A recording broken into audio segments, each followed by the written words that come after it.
We're going to convene this city council meeting. We're going to start with the invocation led by Pastor Rob McKenna of the Bridge Church, followed by the Pledge of Allegiance led by Councilmember Baldino. If you could all please rise.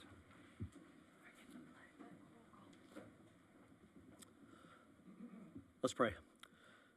Heavenly Father, what an honor it is tonight to be a part of the celebration of installing new police officers and introducing them, Lord God. And I pray over all of our police officers tonight, especially, Lord, as we have new law enforcement coming in, that you would protect each one, cover them, Lord, watch over them. Thankful for their service to our community. And Lord, I pray for all of our first responders, Lord, our fire department, Lord, so thankful for all of them and the jobs that they do. And so, Lord, we pray for safety over our city, over our schools, that you watch over our kids, Lord God, over our teachers and administrators. We're thankful for them, Lord God, that you would protect them as well. Lord, we're thankful for this city and the leadership, Lord, the mayor, the council, Lord God, the administration of our city. Lord, thank you for their work that they do, Lord God. Give them wisdom, give them discernment as they lead this amazing city and town, Lord God. And Father, we're thankful for the joy it is to live in this community and how it's taken care of. And so we think of our city workers, Lord God, the orange shirts, all of those, Lord God, that make it a great place to live. Lord, thankful for your favor upon the local businesses in this town, and that you would also bless them and that your favor would be upon them. And Lord, we always give thanks that you watch over us and that you take care of us in so many ways. And so, Lord, bless this meeting tonight. We give thanks and we pray this in your name. Amen.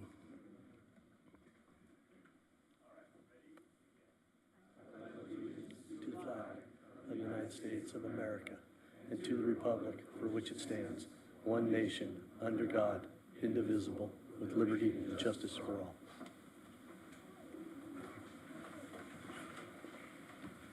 Thank you, Pastor McKenna. Thank you, Councilmember Baldino. Madam Clerk, would you please take a roll call? Absolutely. Councilmember Baldino? Here. Councilmember Giroux? Here. Councilmember Perstock? Here. Mayor Pro Tem Pimentel? Here. Mayor Boyles? Here. Thank you very much. All right, first up, we have a special presentation. Really excited for this, and we're going to ask Chief Jaime Bermudez to come up. Chief. Good evening, Mayor and council members. I'm excited today to present to you some of our new officers that we've hired today, over the last year. In May of last year, if you remember, I came before you to brief you on our recruitment progress. As part of that presentation, I provided council a brief overview of our anticipated retirements, which have been significant since 2021. Through retirements, our police department has lost decades of collective police experience and community relations. To counter the anticipated vacancies, I asked for a lateral incentive bonus, which you approved with an unprecedented amount of $40,000 per lateral officer. It's tiered over several years. I also asked for funds to bring back retired police officers to help us in our recruitment efforts. Today, I want to thank you for your support in approving that incentive. And also, I want to introduce to you the 14, some of the officers that we've hired. We've hired a total of 14. They're not all here. Some are in the academy.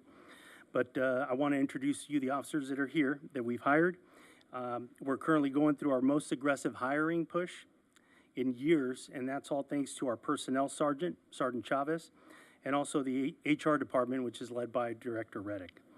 Together, they are doing great work. They're doing great work to hire the most qualified people to fill our ranks. As I introduce each officer, each new officer will understand our department culture and my expectations in demonstrating excellence as they provide professional service to our community members while treating everyone with dignity and respect. These interactions are key to establishing those relationships. So I'll call each new officer. I'll say a little bit about them. I won't ask them to say anything, otherwise this meeting will go till midnight. But first, I'd like to ask Ian Park to come up. Ian Park was raised in Los Angeles, graduated from Great Oak High School in Temecula. After high school, he began his military career in the U.S. Air Force. After his initial enlistment, he attended LMU as a business major. After graduation, he accepted to commission as an officer in the United States Marine Corps. He still serves in the United States Marine Corps Reserves as a Joint Terminal Control Attack Controller. He is a pre-service police officer. I'd like to introduce Officer Ian Park. Congratulations. Awesome. All right, Brandon Moulton. Officer Moulton grew up in Torrance and attended West Torrance High School, where he competed in football, wrestling, and pole vaulting. He's currently majoring in criminal justice at Cal Coast College. Brandon spent the last 13 years, we wouldn't hire you if you was 13 hours, 13 years at Signal Hill PD, where he worked special assignments as an FTO and detective. Congratulations, Brandon. Thank you. Next is Isaac Ordonez. Isaac grew up in the city of Alhambra and graduated from Alhambra High School in 2014. Isaac worked as a service advisor and production management at a window and insulation company prior to coming with us. He currently resides in LA with his wife and 3 children. He's excited about joining ESPD and is currently on training. So you'll see him out there. All right. All right, Daniel Zavala.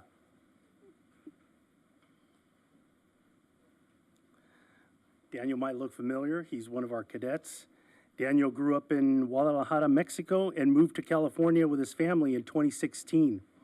He attended El Segundo High School, where he played football, soccer, and volleyball. He previously worked for El Segundo Rec and Parks and for 3 years, and with us as a cadet for a year. He graduated from Cal State Dominguez Hills, where he majored in criminal justice. He's currently also on training. So, all right.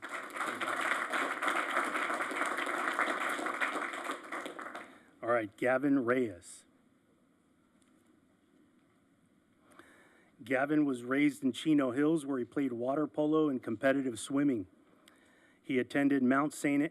Antonio College, where he received an associate degree in fire technology. Gavin comes to us from the San Bernardino County Sheriff's Department, where he patrolled the Victor Valley Station in the high desert. He decided to join us and elevate his game. Gavin's younger brother is an El Segundo firefighter, and he convinced Gavin to come over to us. Gavin applied with us in October of 2023, and we hired him in January of this year. He absolutely loves it here. All right. Great job.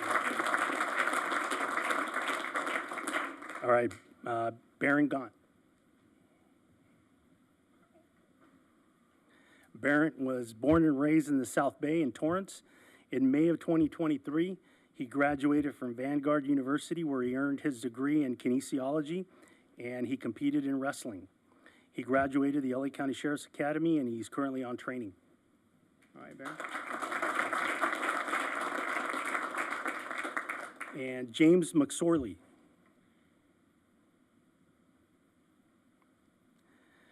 James grew up in New York City, New York, and attended Christ the King High School, as well as John Jay College of Criminal Justice.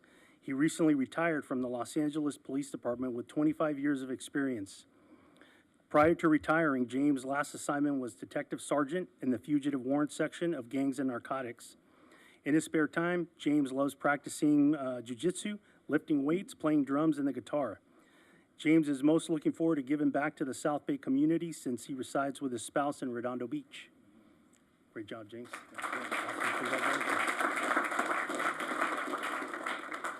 Jonathan Laughlin. Jonathan grew up in Culver City, and he attended Culver City High School. He graduated Norwich University in April 22 and received his bachelor's degree in criminal justice and was commissioned into the United States Army National Guard as an armor officer. He is currently a reconnaissance and scout platoon leader in the California Army National Guard and is currently on training with us.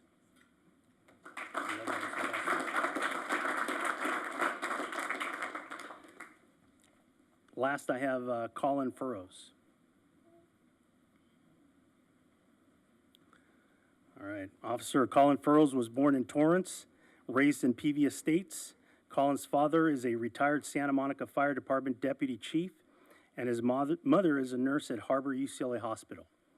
Colin's brother, Christian is a firefighter with the LA City Fire Department, and his sister is a registered nurse at Long Beach Memorial Hospital. Comes from a family of service. Great job. Colin graduated from the LA County Sheriff's Department Academy in May of 2023. He completed field training program in November, and he's out there working on his own. So congratulations.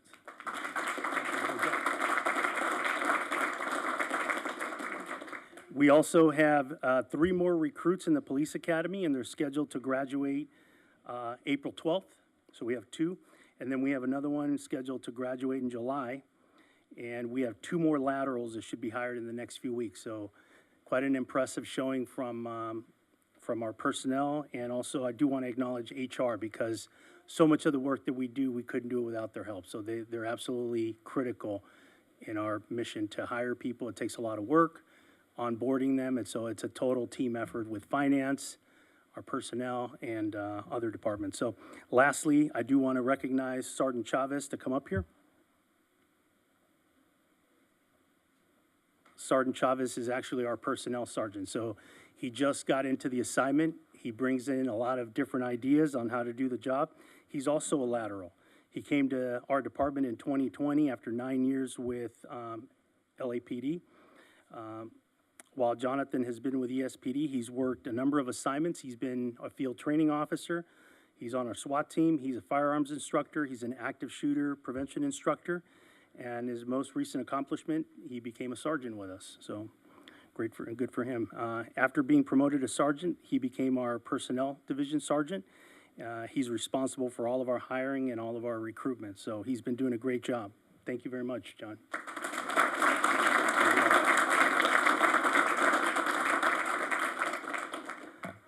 Thank you. Thank you, Chief. It's really promising. I can't believe how young some of these officers look. And a couple of them have definitely given me tickets before, parking tickets, that is. But no, I'm just kidding. No, it's great to see him. And Rebecca Reddick, thank you, and HR for everything you've done. Sergeant, thank you. It's incredible showing. And what are we up to right now in terms of total sworn? We're either 57, 58. And what's our goal? Well, we'd like to get to 72. But it's constant. And I'll tell you, the time that I've been here, hiring 14, 15 people in 1 year is incredible. And so I know a year and a half ago, it was doom and gloom with all the retirements. And we brought Jonathan Chavez in, and I said, hey, this is the goal. We got to hire people. And he's been doing a great job. Quality people, diverse group of officers coming from, laterals, entry level. And so it's the future's promising with these guys here. That's great. Great work. Anything we can do to support that additional 15, we're up here for you. So Thank you very much. yeah. No, I really wanted to make a point of the lateral incentive. Although they're not all laterals, the lateral incentive created a buzz. And, it just creates a buzz around the department, and it brings people in, even entry level, and I think that's great for us. So thank you very much for approving that. Thank you. Colleagues, anything else? Thank you. Thank You you. very much. All right. Welcome. Welcome. Thank you.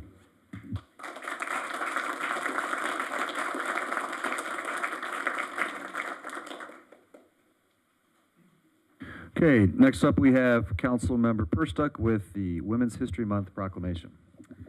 All right, proclamation from the City of El Segundo, whereas the City of El Segundo encourages and promotes strong, diverse, and inclusive communities that recognize and celebrate efforts to bring people together for a greater good.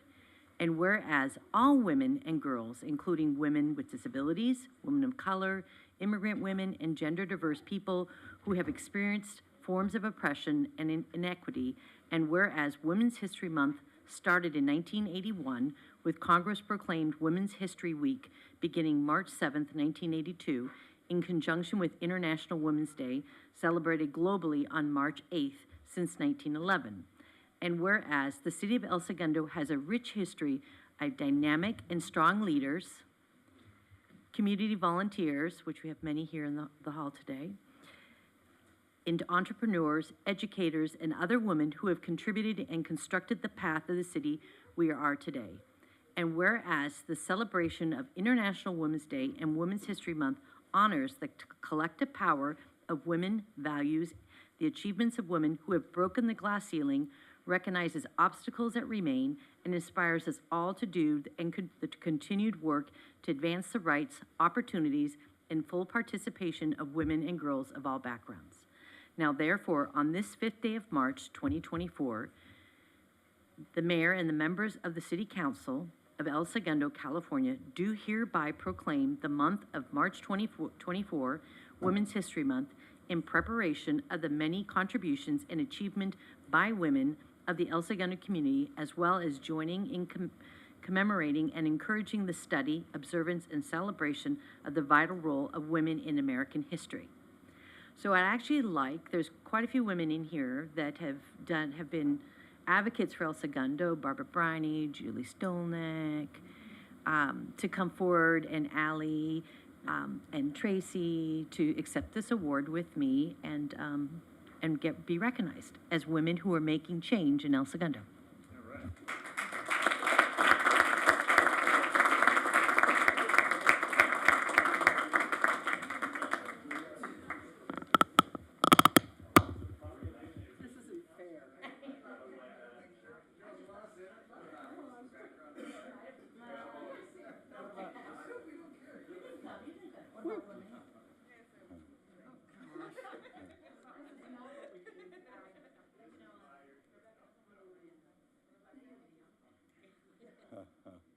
Okay, anybody else? You? No? Come on, join the party.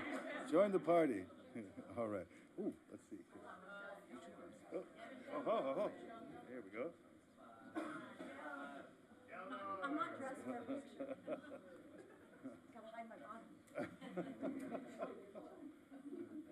Okay, here we go. Let's get a couple photos here. 1, 2.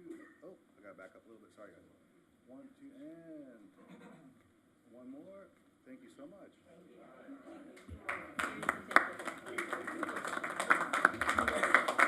Would you like to say a few words? No.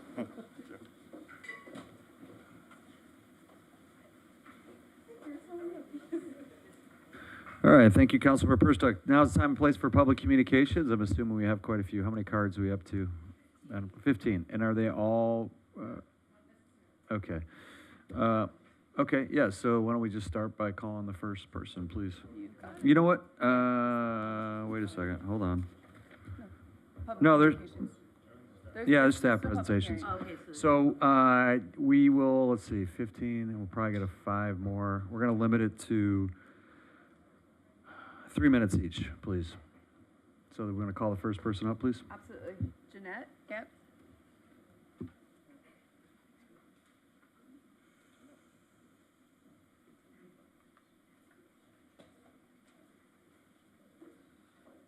Good evening. Am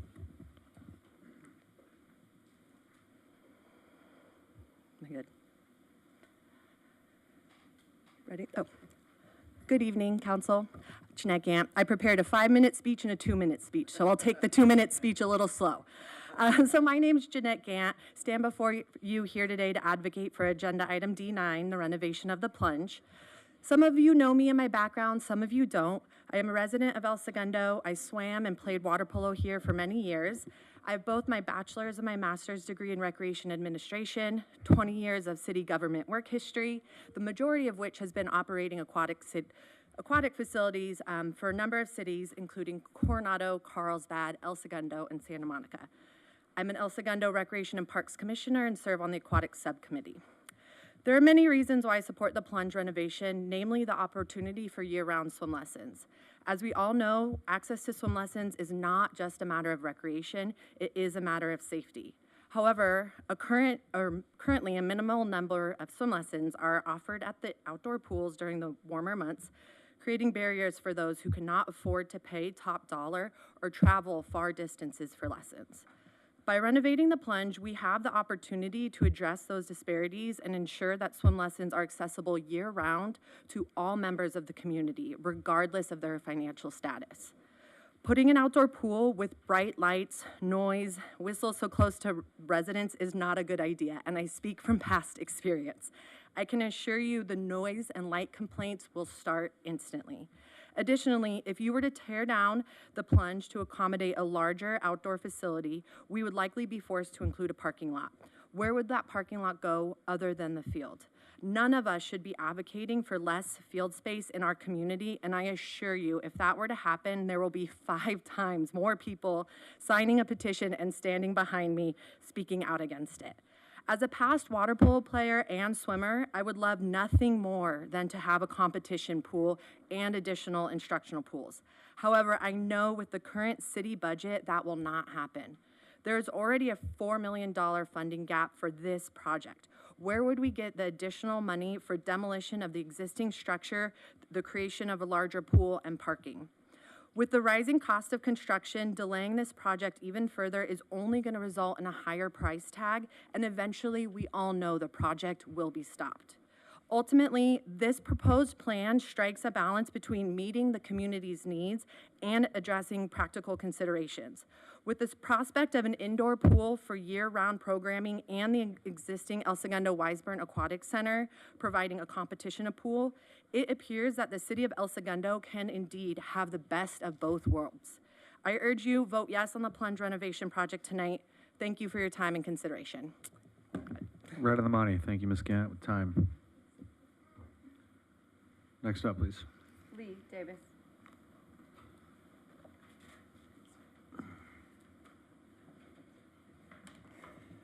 Good evening.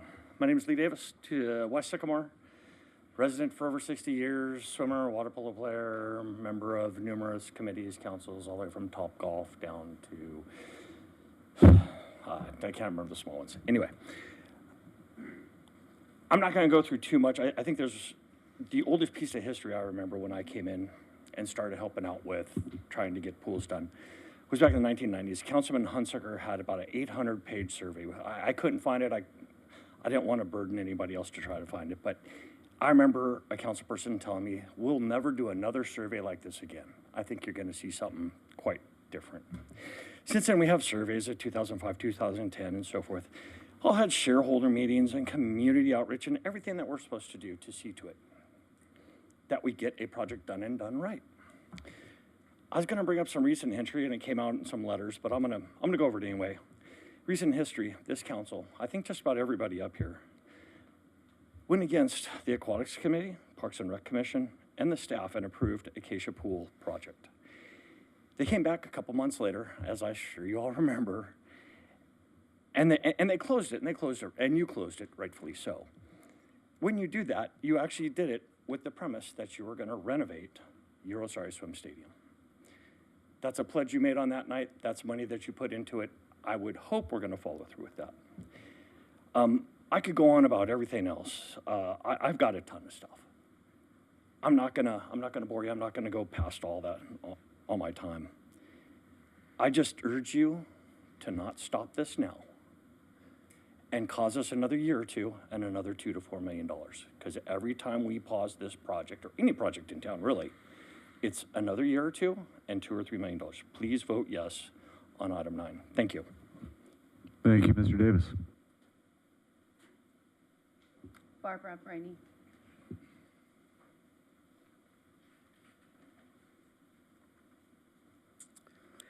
Almost 20 years ago, I came to a city council meeting to advocate for a fix for the Plunge.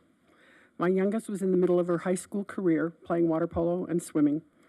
I knew that the solution wasn't going to come quickly, but I worked with wonderful individuals on many committees to help make our community better.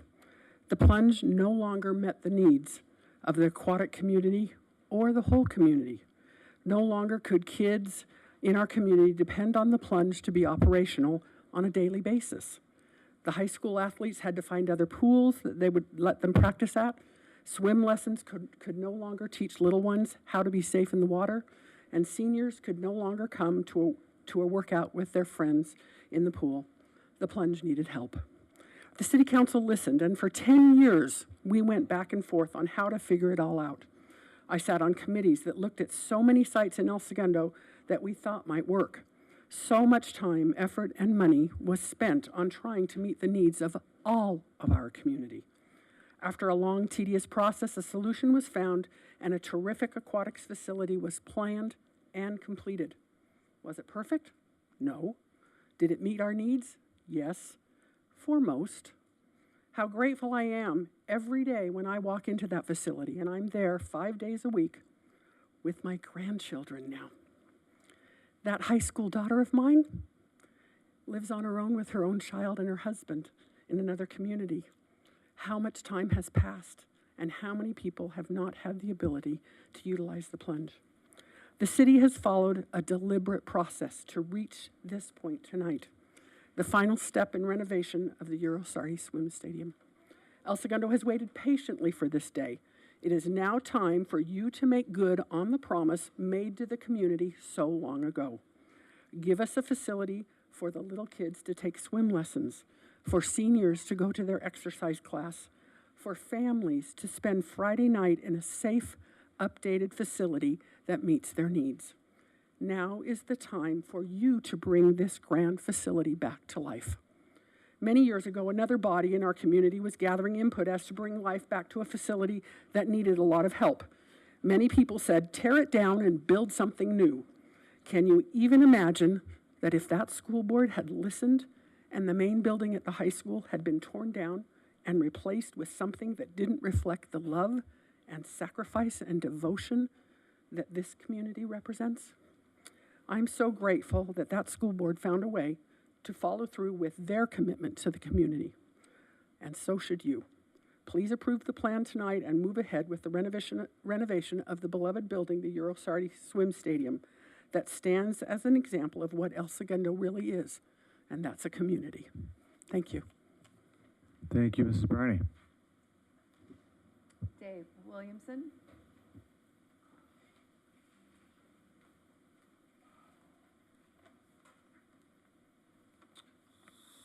Hey guys, how's it going? I will paraphrase my very long speech now that I learned we have 3 minutes. I'm an assistant water polo coach for El Segundo High School, both the boys and the girls program. Going into my 7th year. I'm a community member that utilizes lap swim often. I'm a parent whose kids have gone through all the aquatic programs since they were little here. And so I'm here to talk about e-bikes, basically. No, that's a joke. That was supposed to lighten the mood. All right. Yeah, you know I had to, right, Drew? So I'm just going to paraphrase a little bit from the water polo aspect of this topic. I know many of you guys personally. I trust that, you know, this has been spoken about and picked apart when it comes to budgets and what the goals are and all of that.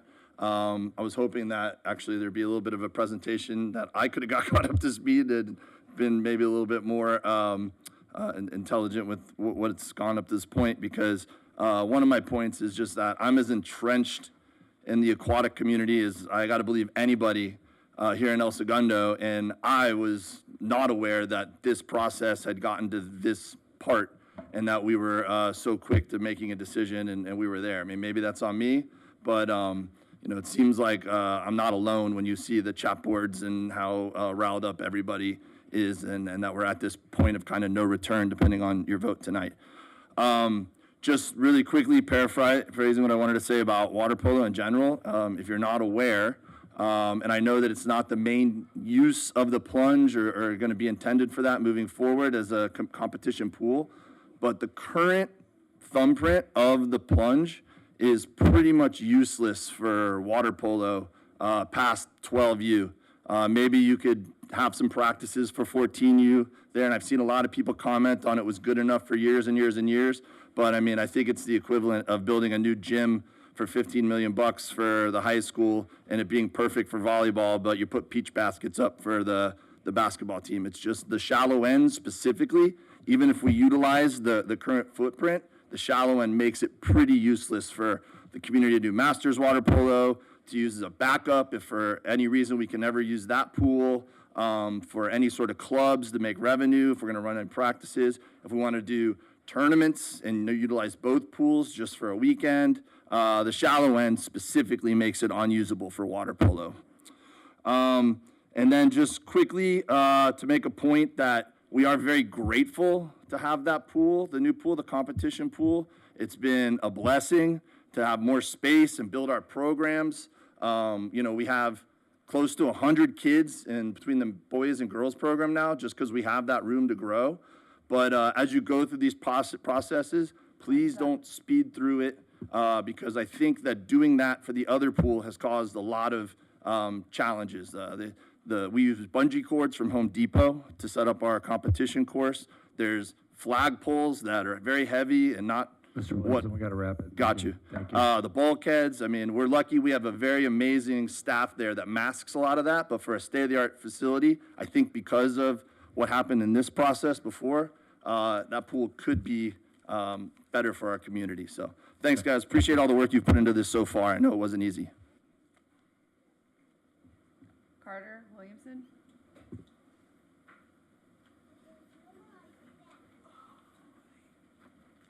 Hello, council members. My name is Carter Williamson. I'm a current 3-year varsity player for the boys water polo team. I'm here on behalf of my coach, Neela Ward. She coaches both the boys and water polo programs at El Segundo High School.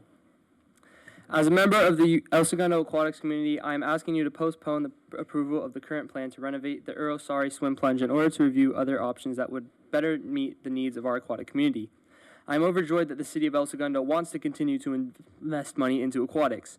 This planned renovation of the plunge, however, feels like a missed opportunity to give the city an incredible facility that will serve its relevance for many years to come. In an ideal world, this money would still be invested into the plunge, but it would be with a complete renovation, giving us an outdoor facility with an all-deep 30-meter competition pool with an additional shallow end or swim pool for swim instruction. Outdoor pools cost less to build, are cheaper to maintain, and have the ability to be powered by solar and or other energy-efficient means. Furthermore, there have been scheduling issues with the current aquatic center, as there are conflicting schedules between multiple club and water polo sports, the high school athletics, as well as master's programs going on. We would love to be able to expand towards Saturday practices for these clubs, but the ESAC pool scheduling is bursting at the seams. I could go on and on about the benefits that water polo provides to a city like El Segundo, but the point that I want to make is that water polo should be considered in the planning of an aquatic facility. While our high school teams are beyond grateful for the opportunity to train and compete in the incredible facility provided to us at ESAC, we see the potential for the plunge to become a home. With the location of the plunge being right down the street from the high school, it would be incredible if the Eagles Aquatics program's needs were also considered in the planning of the facility. Holding home games in the heart of the city would make it so much easier to draw in supporters and newcomers to the sport as well. We would love to have a pool that felt like home, where the students could walk to practice and team and senior banners were displayed proudly, that we could have dedicated facilities for our students, including locker room, storage, and team room for watching film and having team meetings, as opposed to meeting in crowded sheds as we are currently. While I understand the sentimental value that a historic place like the Plunge can hold, there are ways to honor the past without tethering the city to an old facility. Options to explore could be keeping the stone facade in the construction or installing the exhibition of photos of the old pool and teams that came out of it. I'm sure that Sari himself, as a water polo coach, would be in support of a rebuild for a pool that could host water polo.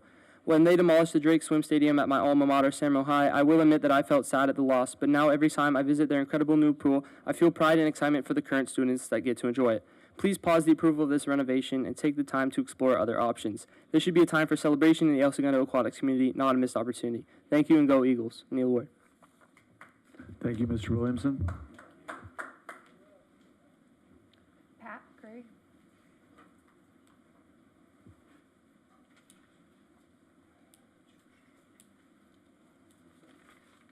Okay, change of subject.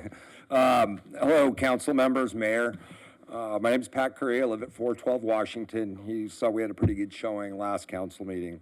I'd like to start by thanking you and our police department for the added police coverage in our neighborhood. It's noticeable, and we appreciate it.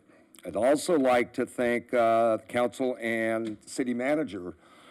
Someone must have spoke with Jim and Jax because they're not, most part, not parking on our street. Unfortunately, this does not resolve our problem. Now, everybody else from Biz House, Strep Studios, they just don't have to walk as far. They're still on our street, so it still fills up every day, and it's a problem for finding parking for our residents. I don't know if you considered street sweeping day. Indiana, Illinois with 24-hour parking, well, they're gonna park on our street. They're gonna park on Kansas. It's pretty obvious. Now, on our street sweeping day, we won't be able to go over there and park on Indiana or Illinois. I've kind of looked, it'll be Center Street, maybe Sycamore. That's where our neighborhood will have to go. Now, I only have 2 vehicles. I park in my driveway. It's not an issue, but there's neighbors that have, young daughters that have vehicles and they have to park pretty far away. Lastly, I'm an electrical contractor in town, and I often use engineers. And when I hire them, I tend to follow their recommendations. That's why I pay for them. I still don't understand why the council did not follow the city engineers and staff's recommendations that clearly included 400 block of Washington Street in the new Zone 3 parking area. So I'm respectfully asking you to reconsider us in that parking zone and maybe get us on the agenda. Thank you. Thank you, Mr. Curry. David Calvo.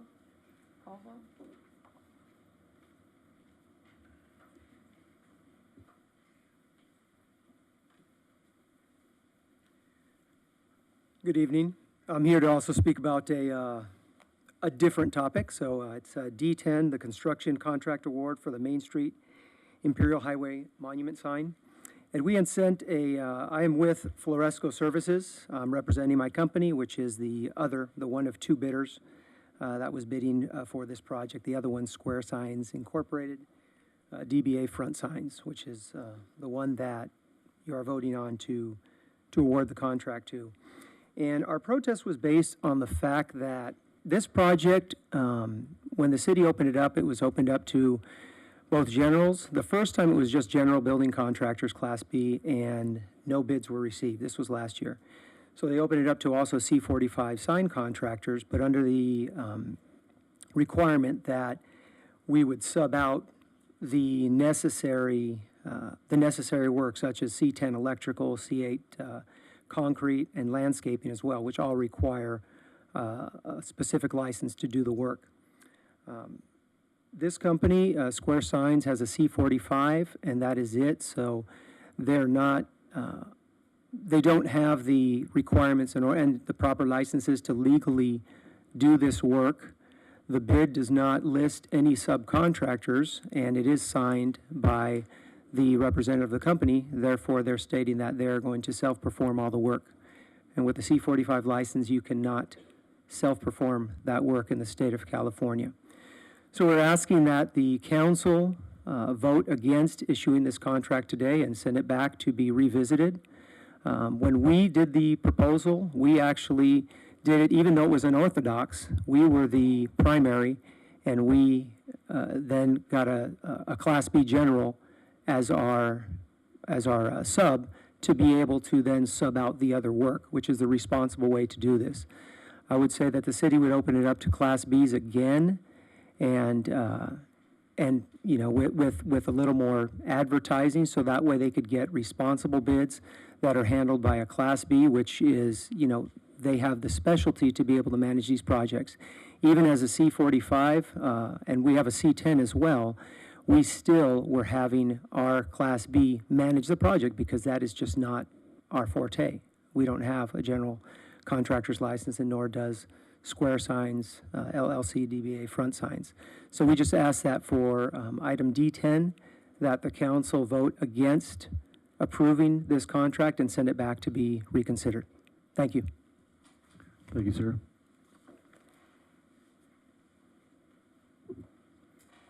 Mark. And I am not messing up your last name.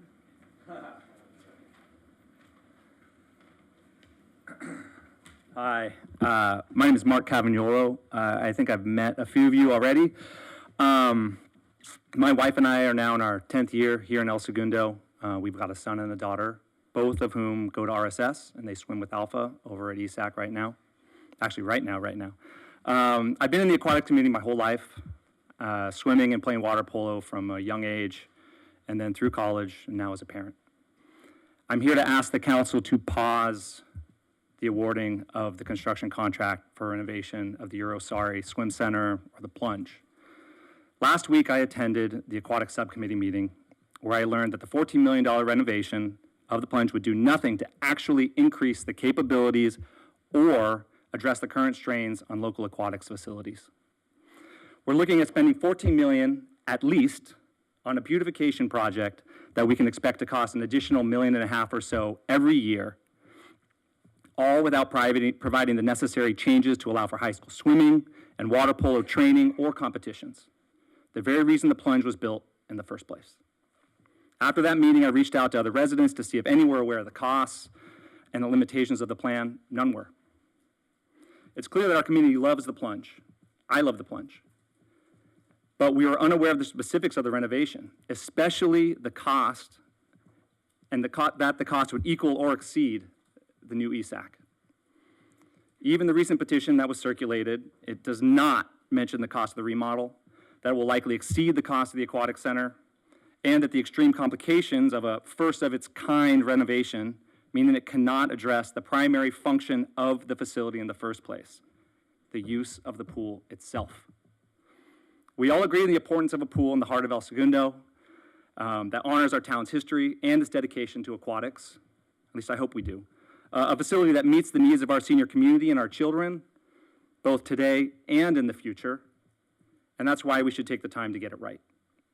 I ask that the City Council pause to properly inform the public of the current plan, its cost and limitations, and to investigate a new construction option on this site that could provide for our city's current and future needs at a much lower cost.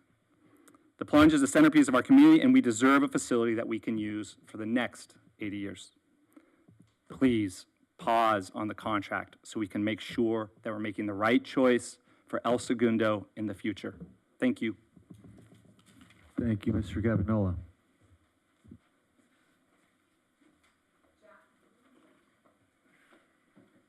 Jack Baker.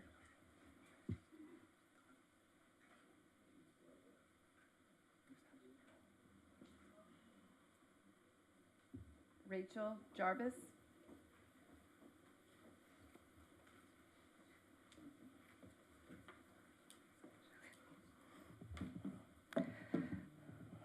Good evening, council, city members, mayor, and staff. I'm here tonight to voice my strong support in moving forward with the previously approved plans to renovate the Plunge. As a lifelong resident of El Segundo and an alum of El Segundo High School, I've seen firsthand how aquatics can unite our community. From my days as a swimmer and water polo player to my work as a lifeguard and swim instructor, I've experienced the positive impact of aquatic activities. Now, as a parent, I aim to pass these values of water safety and respect to my daughter. Every Tuesday, I make a considerable effort to drive my 3-year-old daughter 20 to 30 minutes each way to Redondo Beach for a 15-minute swim lesson, which is where we came from tonight. I know many other parents share this challenge, highlighting the urgent need for a community aquatic facility. Our beach community is underserved without convenient and affordable swim lessons for all. While I support competitive aquatic sports and acknowledge the value of the El Segundo Aquatic Center for high school and competitive club teams, it falls short in providing adequate community programming, especially for our youth and seniors. Historically, the Plunge provided a range of programs, including swim lessons, recreational swim year-round, while also accommodating high school teams and competitive clubs.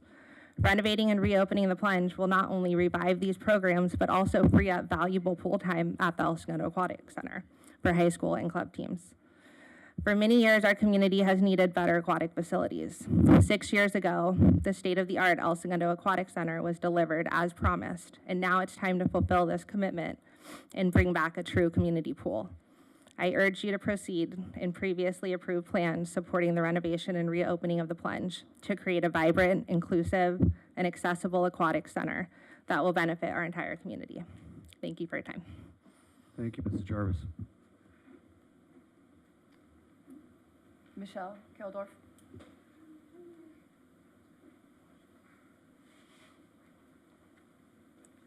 Hi, good evening. Michelle Keldorf, long-term resident. Even longer ago, much longer ago, I was a competitive swimmer. My oldest son is a water polo player. We have 3 boys, and only the first has any aquatic ability whatsoever, so I could blame his father. But instead, I do believe that there's a linkage between that and access to the Plunge and facilities for swimming, having easier access to lessons for the younger too. It was during a time when ESAC wasn't settled, the Plunge was on and off and out of commission, and so they just didn't grow up in that environment and were unfortunately forced to play baseball instead.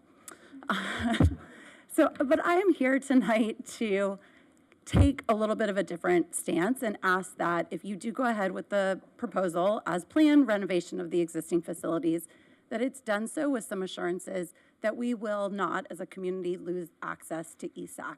So the idea, and I think a big concern here tonight, is losing access to a competitive facility and the ability to host events and to grow the momentum, or I guess piggyback on the momentum that we've had with a very successful water polo program. And it's great to see that spread in the community. And I think there's a real concern due to the operational expense of an aquatics facility that there will be a point in time where we as a city say we can't afford to keep ESAC anymore. And that is a genuine concern.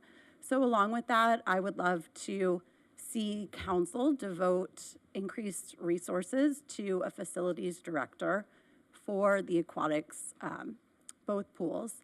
And I know we have an incredible Parks and Recreation staff. They are spread very thin.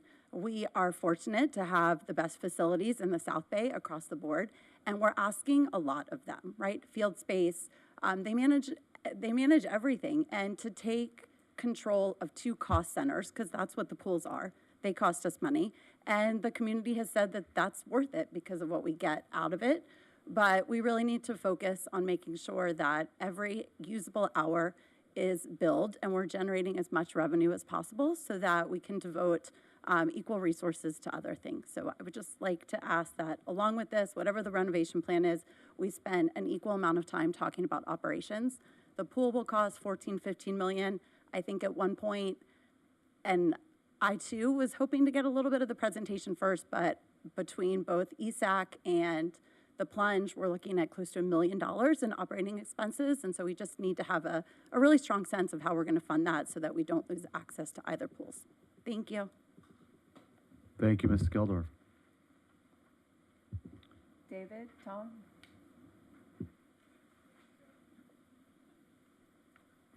I'm sorry if I was rude when I applauded earlier when that young gentleman was up here giving his comments. It was hopefully something I'll see in the future with my son. In any event, I am an El Segundo resident. I'm a swimmer. I'll try and keep this brief. I moved to the 500 block of Concord in large part because of its proximity to the Plunge. I think my biggest concern tonight is what I would say is my perception, and anecdotally what I'm getting from a lot of people in the community, is the lack of outreach about where we're at. I know the last time I heard about anything with the Plunge was a survey that I was emailed prior to the pandemic outbreak about things that we would want to see. So I know I'm on an email list somewhere out there for people who have interest in what's going on with the Plunge, and I haven't heard a word about any of this. I didn't hear about this until Mark told me about it at a swim practice 2 days ago. So my concern is we're going down a road where there's going to be a bunch of people who are going to be shocked to hear that we've waited 3 years to basically get the same Plunge back.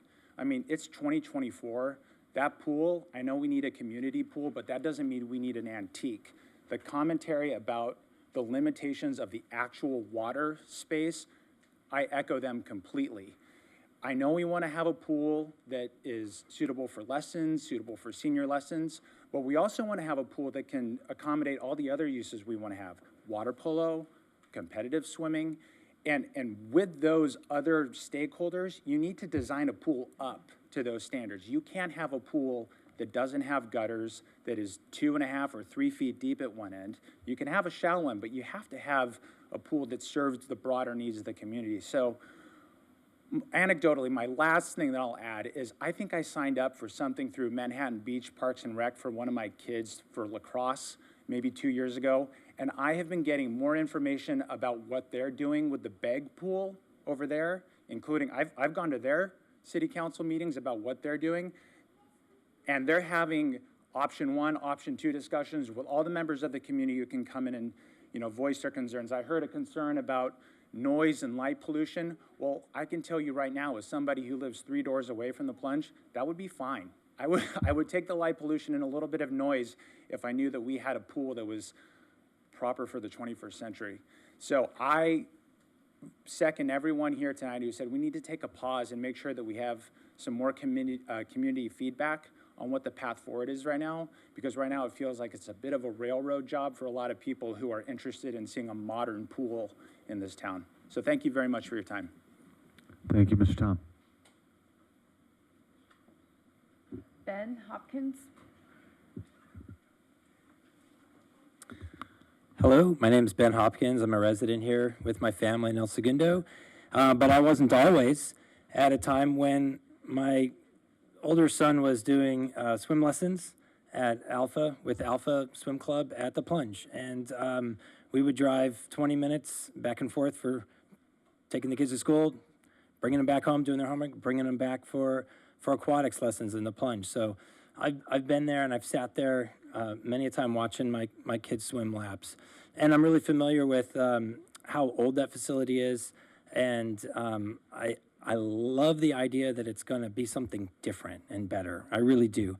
But what I didn't know, and I knew something was in the works, but none of the details about timing or anything like that. And then you find out about things whenever you find out about them. And because my older son plays water polo at the high school and with SBU and the club, we spent a lot of time at ESAC, and knowing that something would eventually be coming for a renovation for the Plunge, I didn't actually find out until Miss Neela Ward, the water polo coach, sent out an email just mentioning a few things, and it was quite a nicely written email that was already read earlier this evening. But what surprised me is that it wouldn't be suitable for water polo, which was it was just surprising to me because moving forward with things and putting money into things that are for the future, and the way that I've seen not only this community here in El Segundo, but just this South Bay loves their aquatic sports. It's amazing.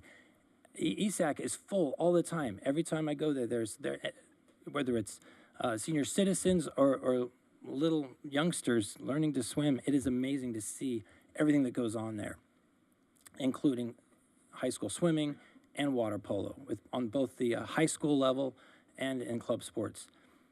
I would really love to see the Plunge be able to take part in that, and my understanding is it's just not going to be deep enough to do that.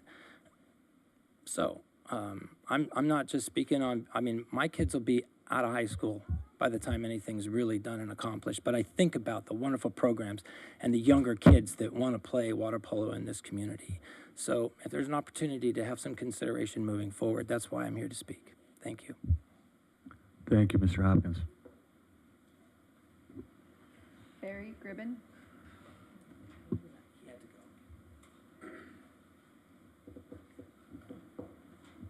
Kim Bergdahl.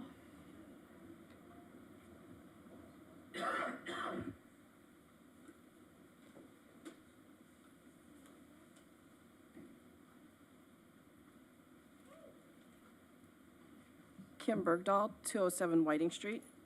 Been a 30-year resident. The funny thing is, I want to talk about the Plunge.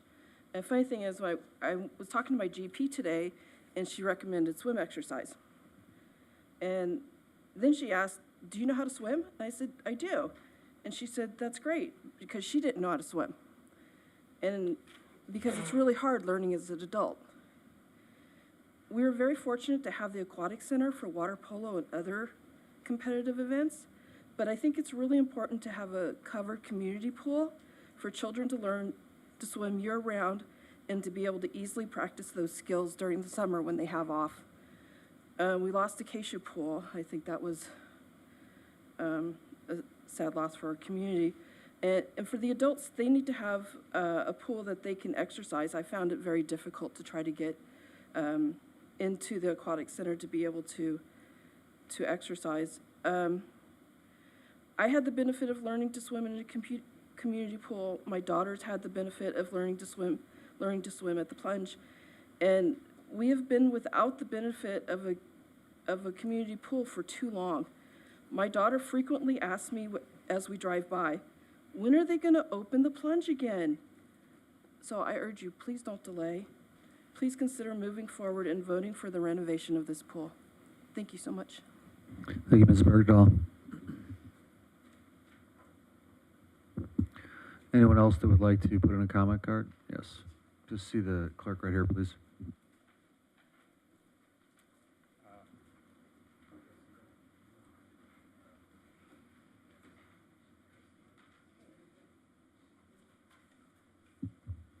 Hello, my name is Chris Edom, 420 Sierra Street. I'm here actually for the skate park and phase 1 of the Parks and Rec renovation. 7 years ago, when I started advocating for the renovation of the skate park, it got railroaded for the new aquatic center going in at the other side of town. So we're making some good new moves right now with getting the skate park going.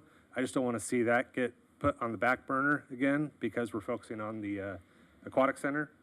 So that's all I have to say. Let's not lose focus on phase 1 of the Parks and Rec renovation. And I have some printouts for you guys that shows the different options of the basketball court as adjacent to the skate park. I met with Allie, so thank you. If you, Mr. Edom, if you leave them the clerk, she'll distribute. Thank you. Appreciate it.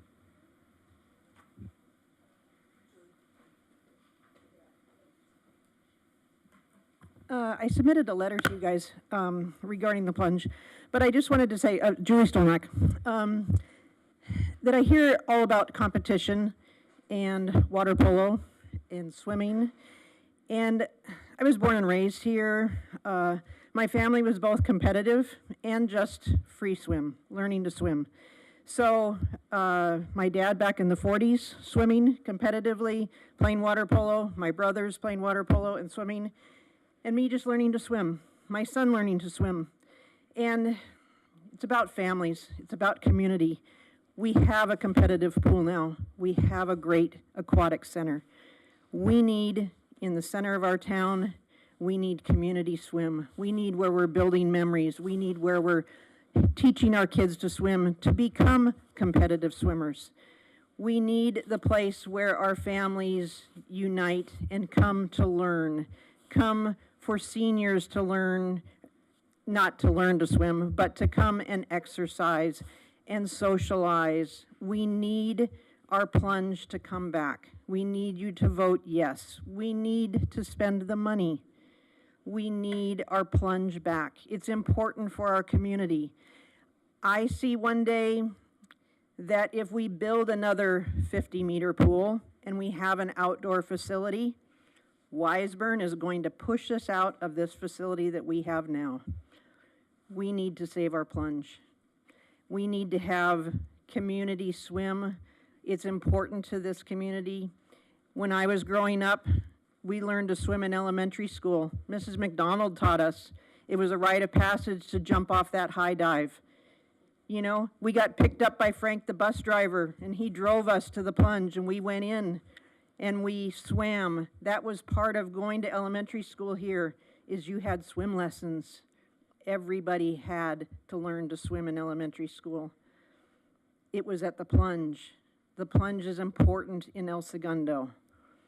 Growing up here, it was an important part of our life, and we built so many memories there. And it's for our kids, it's for our seniors, it's for our community. It's not just about competition. It's not just about water polo. It's not just about swim meets. The changing of the sports, they're constantly going to change. It used to be good enough, it used to be deep enough, it used to work. It doesn't now. It may not, if we build what works now, it may not work 10 years from now, but it works for just everyday swim. I urge you to please vote yes. Let's move forward. Let's get that plunge opened again for the community. Thank you. Thank you, Mrs. Dolmack. That's it. All right. Last call for public comments. Seeing none, we will close public communication. And city manager and/or council members, any thoughts? But I'll first go to the city manager with thoughts about the comments. Yes, thank you, Mayor. All right, let me start out with all the comments regarding the plunge item. Yes, that is item D9 on the agenda this evening, and there will be a staff presentation, so please stick around. I know a number of you said you wish you had the presentation, but we do have a presentation prepared under D9, and can I suggest to the council maybe move that item up as the first item to on the staff presentations. The gentleman that brought up the Jim and Jack's, I'm glad to hear that at least that problem seems to be has solved at this point. The parking permit item will be considered at the next agenda on that item. On the protest of the sign item, that item is on the agenda at D10, and maybe we can have the city attorney address that item briefly. And to the extent that the Public Works Director wants to weigh in, invite him to come up, but my understanding is, I know there's a dispute about the license, but that Public Works is comfortable with the work that's being done under that license and is recommending that we proceed. That is correct. The speaker talked about license P. That is not the case. Originally, we requested the license A. So he referred to license B. That was not the case. So license A was original classification that was put together, but then our architect and the staff, we worked, and the license that would require to construct this project is C45, and the architect that drew up the plans he believes that license is sufficient to do this work and the incidental that goes with it, and the staff agrees with that wholeheartedly. Thank you, Elias. One of our speakers, I think Ms. Keldorf, brought up the notion of looking ahead in terms of the facilities, the aquatics facilities. We actually are very close to hiring an aquatics manager. I know that Ally's been working hard on recruiting. I think we're in interviews. We've got finalists for the aquatics manager position. And that position really will be looking at developing a business plan, looking at staffing and potential revenue sources for both facilities. And then also, the gentleman that spoke about the skate park item, not going to be put on the back burner. That's actually on the agenda tonight also. So we've got two exciting items tonight on the agenda that will be discussed under D8. Will be part of the discussion of the renovation of the rec park. So please stick around for that. That concludes my comments, Mayor. Thank you. Daryl, are you going to comment on our recent discussions with Hyperion? Is that coming later in the evening? I can do that later if you don't. I mean, I can do it now or later. I think you should do it now because we're going to lose people as soon as we cover the plunge. And Absolutely. We might as well maximize this opportunity. I will do that, yes. For over a year now, I've given the council and the community updates on Hyperion treatment plant. And as you may know, the city council addressed a letter, and the mayor addressed a letter to Mayor Bass of Los Angeles a little over a week ago, commenting on the recent significant uptick in odors coming out of the plant. It was a very pointed letter, so much so that it did ask the mayor of Los Angeles to consider new leadership and management over at the plant. Happy to say that we did get a response today from Mayor Bass, and if I can just read that, it's a brief paragraph that I can read and then go into a little bit more detail. And this is directly from her office. I received it about an hour ago. El Segundo is an important partner to the Hyperion Water Reclamation Plant in Los Angeles' work to combat climate change, modernize infrastructure, and ensure that our communities and beaches are clean and safe. The poor communication and partnership that El Segundo has experienced is unacceptable, and we are committed to locking arms with Mayor Boyles and the City Council to ensure there is clear, transparent communication and accountability as we set expectations for the next chapter at Hyperion. As we move beyond the impacts from historic rainfall last month, I'm directing my office in LA Sanitation to work closely with El Segundo's leadership to consider organizational improvements, resources, and outside expertise to ensure Hyperion maintains peak performances and communicates clearly with our neighbors in El Segundo. Signed, City of Los Angeles Mayor Karen Bass. In addition, just to elaborate a little bit more, we've had discussions, 3 separate discussions with her point person who heads up her public works department regarding this this direction that they want to take. And one of the items really that seems to be critical is this organizational restructure that they're considering, which would primarily focus on them creating a new division within the department that would also work with the staff over at Hyperion and directly work with outside experts that can offer advice as problems occur at the plant. And this is one of the recommendations that was actually made over 2 years ago and as part of the 33 recommendations, that they begin to look at utilizing outside resources.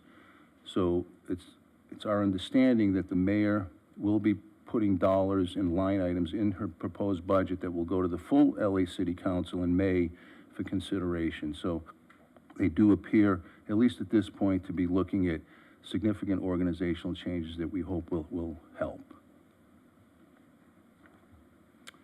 Thank you for that. Councilor Baldino, do you want to add anything? Yeah, we have had very blunt conversations with the representation from the city of Los Angeles about our disappointment, about the obvious negligence, and about the lack of honesty that we've recently received about what is going on at that plant. The information we're getting about what really is happening is coming from AQMD, is coming from other sources. We have worked very hard to open up and maintain direct communication, and we believe that LA is going to comply with that. And what they have agreed to do is basically have a legislative meeting, because we not only have reached out to LA, we've reached out to our congressman, we've reached out to our state senator. They have been calling Los Angeles saying, what is going on? So the city of Los Angeles is going to attend a joint legislative conference with El Segundo, our county supervisor, our congressman, our state senator, and our state assemblyman. And they're going to answer questions about what has happened, and they're going to lay out a plan of how we're going to get this facility fixed, how we're going to get a communication channel we can trust, and how they can help build back some trust and confidence that we can believe what they tell us. So although we do not have any direct oversight, we do not have any direct jurisdiction or control over this facility that is our neighbor, we will continue to advocate. We will continue to put pressure on Los Angeles as much as we can, and we are hopeful that in this communication and this meeting we're going to have, they're going to make some fundamental structural changes over there that will help benefit the residents by making sure that facility runs as is intended and within their permits. So as soon as we have more information and dealing with Los Angeles, it's even a bigger bureaucracy than our own city, believe it or not. It moves very, very slow.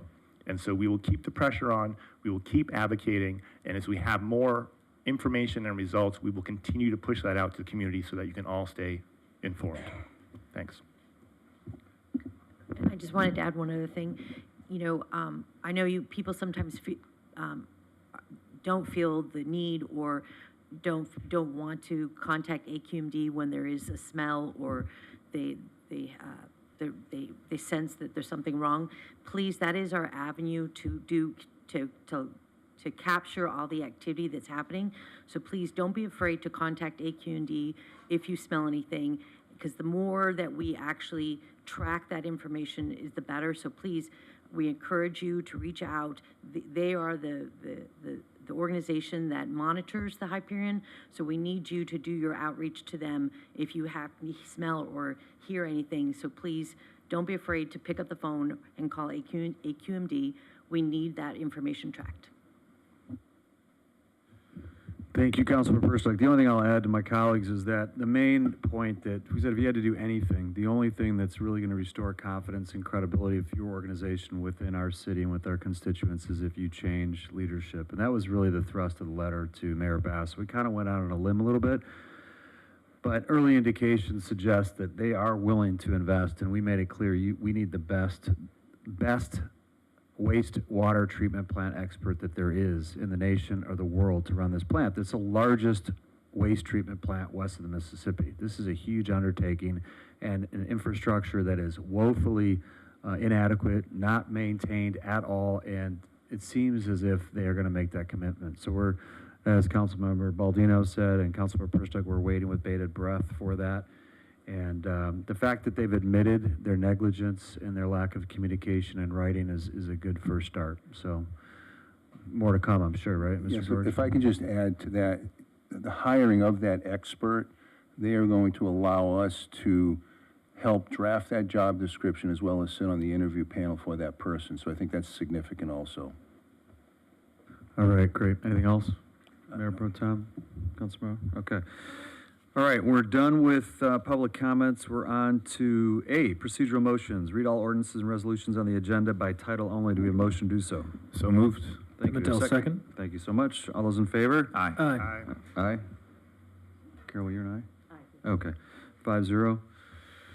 Consent, oh, you know what? Okay, you guys, sorry, there's a lot of public comments. We're gonna ask for a 5-minute break, quick bathroom break, okay? Quick recess. Some of us had too much coffee.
Session, thank you for that. We're moving on to consent, item B. Are there any pulls from the consent calendar? Mr. Mayor, I don't have a poll, but I will be recusing from item 5, which is just a water main improvement, because this contract specifically deals with Palm, where I live. So, Oh, thank you for so that. it doesn't look like anything, I'm recusing from 5 on the consent, but I have no polls. Okay, so any other polls or comments? If not, do we have a motion to approve items 2, 3, and 4? So moved. Okay, do we have a second? Pimentel, second. All those in favor? Aye. Aye. Okay, that's 5-0. And then on item 5, I'll move approval. We have a second? Second. As Drew on the second, I think, and then Councilmember Baldino's recusing. All those in favor? Aye. 4 votes there. Okay, that's consent. On to the fun stuff. Item 8, award of item 9, we're moving up. Construction contract award and design support services contract award for the Urosari Swim Stadium Plunge renovation project. Mr. George? Yes, Mayor, I'd like to ask our Public Works Director to kick this item off. Mr. Sassoon?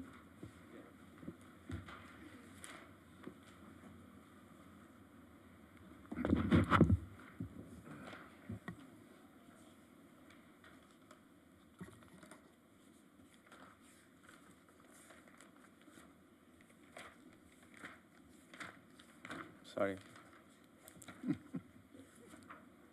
Well, I just, I don't have to refer to my notes. So basically, tonight, we are here to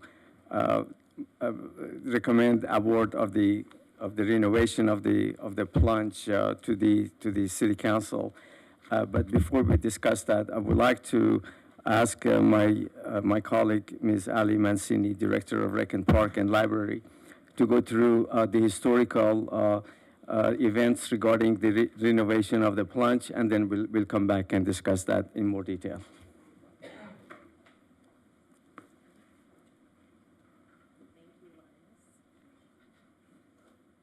Right. Good evening, Honorable Mayor Boyles, Mayor Pro Tem Pimentel, and members of the City Council. I am before you this evening to share some important historical information about the proposed renovation of the Urosari Swim Stadium, also known as the Plunge, to the residents of the El Segundo community. Tonight, the council is being asked to award a contract to move forward with construction services that will provide significant renovations and upgrades to this historic aquatic facility. Earlier, the council heard from many members of the community who have strong opinions on either side of this issue. Because the renovation involves a significant amount of city resources, it is understandable that the project is being scrutinized by the public, as it is, in the end, the taxpayers who will fund this facility. With that said, I would like to share a brief overview of the many years of research, information and data collection, and community and stakeholder engagement sessions that preceded this final phase of the renovation. On this slide, I've listed many of the key actions that have taken place in the last 20 or so years that have led us to where we are today. However, as resident Lee Davis mentioned earlier, discussions about the plunge renovation began as early as 35 years ago. However, a more significant look into the potential renovation of the facility started in 2004 and 2005, when the city completed an aquatics master plan that documented the need for major repairs and upgrades to the facility. Then in 2006, the City Council approved a conceptual plan to add a 2-pool swim complex at El Segundo High School. Unfortunately, a bond measure to bring the project to fruition failed to pass, and the project was abandoned. Then in 2008, the city hired a firm to take another look at the repairs needed for the pool, particularly with regards to bringing the filtration and circulation elements to standard to meet operational needs. The estimated cost for the repairs at that time was $676,000. In 2010, the city broadened their considerations for expansion of aquatic facilities and completed a pool alternative study written by Rossetti and Councilman Hunsaker, which considered 2 additional sites in addition to the plunge site for other aquatics facilities. Then in 2015, the city completed a Wiseburn Aquatic Center design and financial analysis that eventually led to the completion of the El Segundo Wiseburn Aquatic Center in 2019. And finally, in 2020, consulting firm Mithun completed a thorough needs assessment and feasibility study for a plunge renovation. And so now I'm going to just go through each of these documents and provide a high-level summary of what the findings were. So the first was the Aquatics Master Plan in 2005. This was completed by RJM Design Group. The methods of public engagement, they did a community-wide phone survey, user group questionnaires, stakeholder questionnaires, and several community workshops. Some of the findings were that the renovation and repairs to the facilities were needed to maximize efficiency and to contribute to an appropriate community image. One of the things that I thought was interesting is that there was a consideration to develop new aquatics facilities up at Hilltop Park. And some of the survey responses, there were many, of course, but I wanted to share some of the ones that I think are most relevant to the conversation we're having this evening. That the community desired a swimming pool for fitness or exercise at 15%, a swimming pool for recreation activities at 14%, a swimming pool for competitive swimming and competitive water polo both came in at around 3%. Then in 2010, with the pool alternative study completed by Rossetti and Councilman Hunsaker, there was several methods of public engagement again. There were staff meetings, stakeholder meetings, public meetings. The item went before the Planning Commission, the Park and Recreation Commission. It also went before the school board. They held several work group meetings and presented at City Council. And so here you can see a summary of findings listed. Most importantly, I think that you can see in one of the bullets is to preserve the history of the Eurosari Swim Stadium, and which the community wanted to remain open while building the new facility. And in this alternative study, they actually considered indoor and outdoor pools at the current location of the Plunge, but also along Imperial Avenue and also at Hilltop Park. So they did take a look at outdoor options at that time.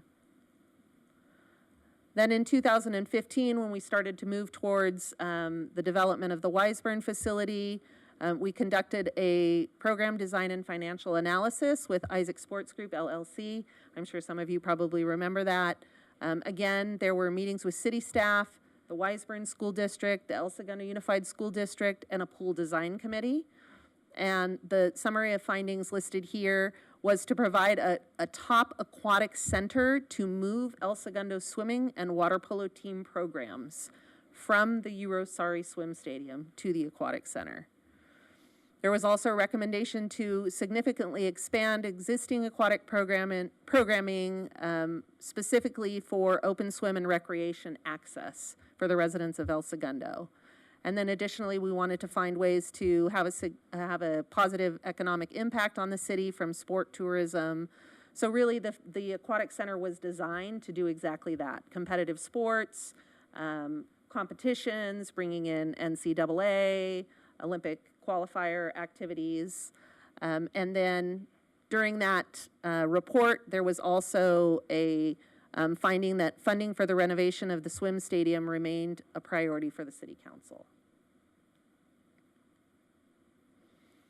And then most recently, we conducted a plunge needs assessment and feasibility study by Methune in 2020. Again, the consultants met with stakeholders, city maintenance staff, the aquatics team, community members, user groups, coaches, instructors, and the summary of findings here. These are related to the project that's moving forward now. A lot of code compliance issues, lighting, ventilation, acoustics. The mechanical systems are not to code. The water temperature is inconsistent because there was one pump system serving both the instructional pool and the competition pool. Also, there was a significant desire from the community to preserve the building as a cherished landmark. And then if you can see, I just included this line of information from a staff report that says, through community input and staff interaction, it was discovered that these groups envisioned the Plunge as a family recreation swim facility where the community could enjoy the lap swimming, the swim lessons, and family swim times. Due to the existing El Segundo Wiseburn Aquatic Center programming being much more competitive in nature, the desire was not to focus on another competitive pool, but more of a fun, community-based environment. So again, that provides an overview of kind of how we've gotten to where we are. I've only been with the city for close to 2 years, but this research and this data collection precedes me by 15, 20 years. As a matter of fact, when I was asked to put this presentation together in the last few days, it was a challenging task because there's so many documents, so many council meetings, so many commission meetings, so many engagement meetings, that to summarize that in a concise manner for this evening was challenging. But that concludes my presentation. I'd be happy to answer any questions the council might have. On the 2010, that stakeholder meetings and everything, you said there was an outdoor option already studied. Do we know what the result of that was? Because that would have been really useful information for me to have. Yes, so the council decided not to move forward with any of the options at that time. With any of the options? Right. Indoor or outdoor?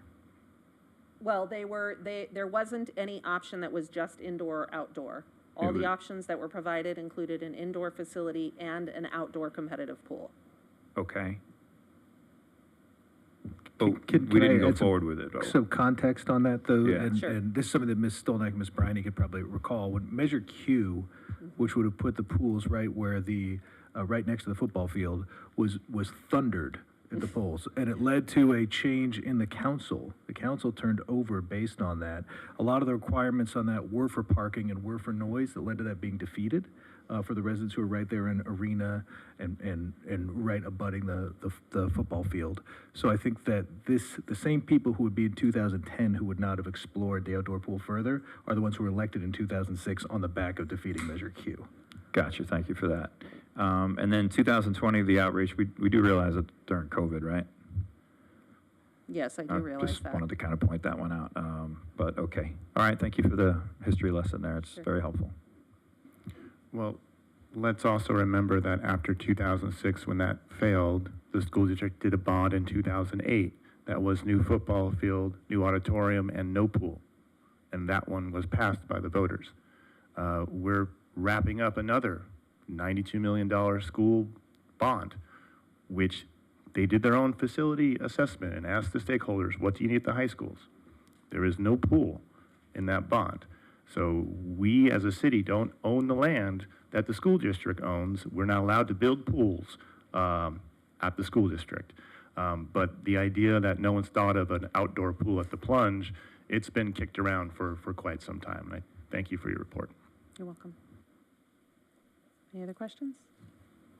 I assume we're going through the design process now. Yeah, I right? think Elias is next. Are we Okay. done All though right. with Ms. Mancini? Thank you. Yeah, Yes, I'll thanks. turn it back over to Mr. Sassoon. Thank you so much. So at this time, staff recommends the construction award of the Plunge renovation project for an amount of approximately $13 million with a contingency of $1.3 million to Mario Construction Company. And Mr. Tony Mario is available here in case if there are any questions. Also execute an agreement with the designer for almost $330,000 for professional support services and approximately $9.2 million from the general fund revenues, which includes a loan of $4.7 million for this project. And I'll be glad to answer any question that you may have. Elias, I think it's probably worth explicating a bit about the funding process for this. So and I don't want to do it for you, but if you wanted to talk through a bit why we have to appropriate $14 million here, but where the funding actually comes from. Sure. So basically, the cities and the state, they have to have the money available for any awards that are being made. The only exception is federal government because they can print money. We do not have that luxury. So we have to have the cash money in the pot before we do the award of any construction project. Having said that, the way to get there, because we have a deficit, is to borrow money from the general fund, but we have already initiated a fundraising campaign, which we think it's going to be successful in paying back the debt to the general fund. In fact, I think we may even go beyond the $4.7 million that we are at need. So in order to make this work, we had to do what we have to do. And this is really something that we have to do legally. So I'd actually like to tag on to that. One of our great partners of the community is Richard Lundquist from Continental Development Corporation. Yes. And he submitted a letter, which I'd like to read. Dear City Council members, the Eurosari Swim Stadium is a one-of-a-kind historic facility with rich history within the El Segundo community. For this very reason, South Bay Sports, Health and Recreation is excited to be involved in the community effort to restore the architecturally significant facility to its original splendor. As chairman of South Bay Sports, Health and Recreation, I will state that our nonprofit organization is committed to raising necessary funds from the business community to make the spectacular renovation a reality without financially overburdening the city. The restored Plunge will be a valuable resource for the entire community. The board of the South Bay Sports, Health and Recreation enthusiastically supports agenda item D9, and that's Richard Lundquist, president of the Continental Development Corporation. Great, thank you. Any questions for Mr. Sassoon? I know we've got a strong track record of not touching contingencies on our public works projects for the last few years. That said, those are typically $700,000 and $800,000 projects and not $13 million projects. Because of the intricacies of doing a shell and not the decking, do you give us a puncher's chance of still staying within budget on this? I mean, you've got an impressive record of hitting these and doing pretty faithful budgeting on these, but this is a pretty complicated undertaking to work over the top of an existing pool deck. I would presume that we're forecasting some sort of retrofit to the cement on the pool decking, which has foundation pieces. Can we count on this in being a $13 million project as opposed to a $14 million project? I can assure you that I will do my best to finish this project without having to resort to this contingency. The reason we have that is, as you know, with any project, there are unforeseen situations, particularly when it comes to renovation of a project that is very old facility like the Plunge. So there are times that you uncover a wall and you see things that you did not expect. But our intentions are to finish this project within the budget and try not to utilize the contingency as much as possible, and I give you that commitment. And I would add, I think that it's worth mentioning that when we approve the Raytheon development agreement change, there's a $3 million in fees from that for that development agreement that comes from the chargers via CDC that are already baked into this. So that's not general fund money that goes against this. We have $1 million from the school district that's not against this, and $1.2 million that we saved on closing my beloved Acacia Pool that we had earmarked in the future for this. So when we talk about $14 million, that is a daunting number, but 15% of that is contingency. An enormous amount of that is money that's been stocked away and stocked into this account from other sources, and some that we've budgeted over the last 3 years in our capital campaign. So it is significant, but it is not, there's a sticker shock element that belies some of the nuance in how those funds arrive.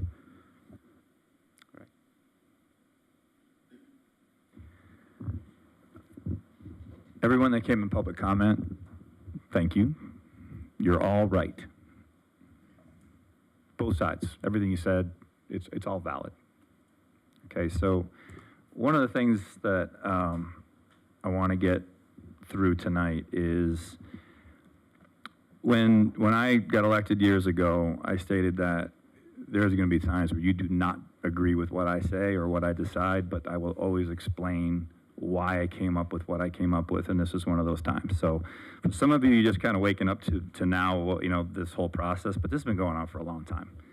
All right, so I get it. Sometimes it's, you know, everybody's got busy lives. They want to go through a 3-hour council meeting. I get it. But in general, this has been going on for a long time, and there has been outreach done, so I don't want to sit there and say that this has not been done. So I have been concerned about this project for the entire time I've been up here. But my concern comes from the fact that my job up here is to be responsible as a fiduciary of the city. It is not, I'm not here, I didn't vote no on this because I wanted to further water polo.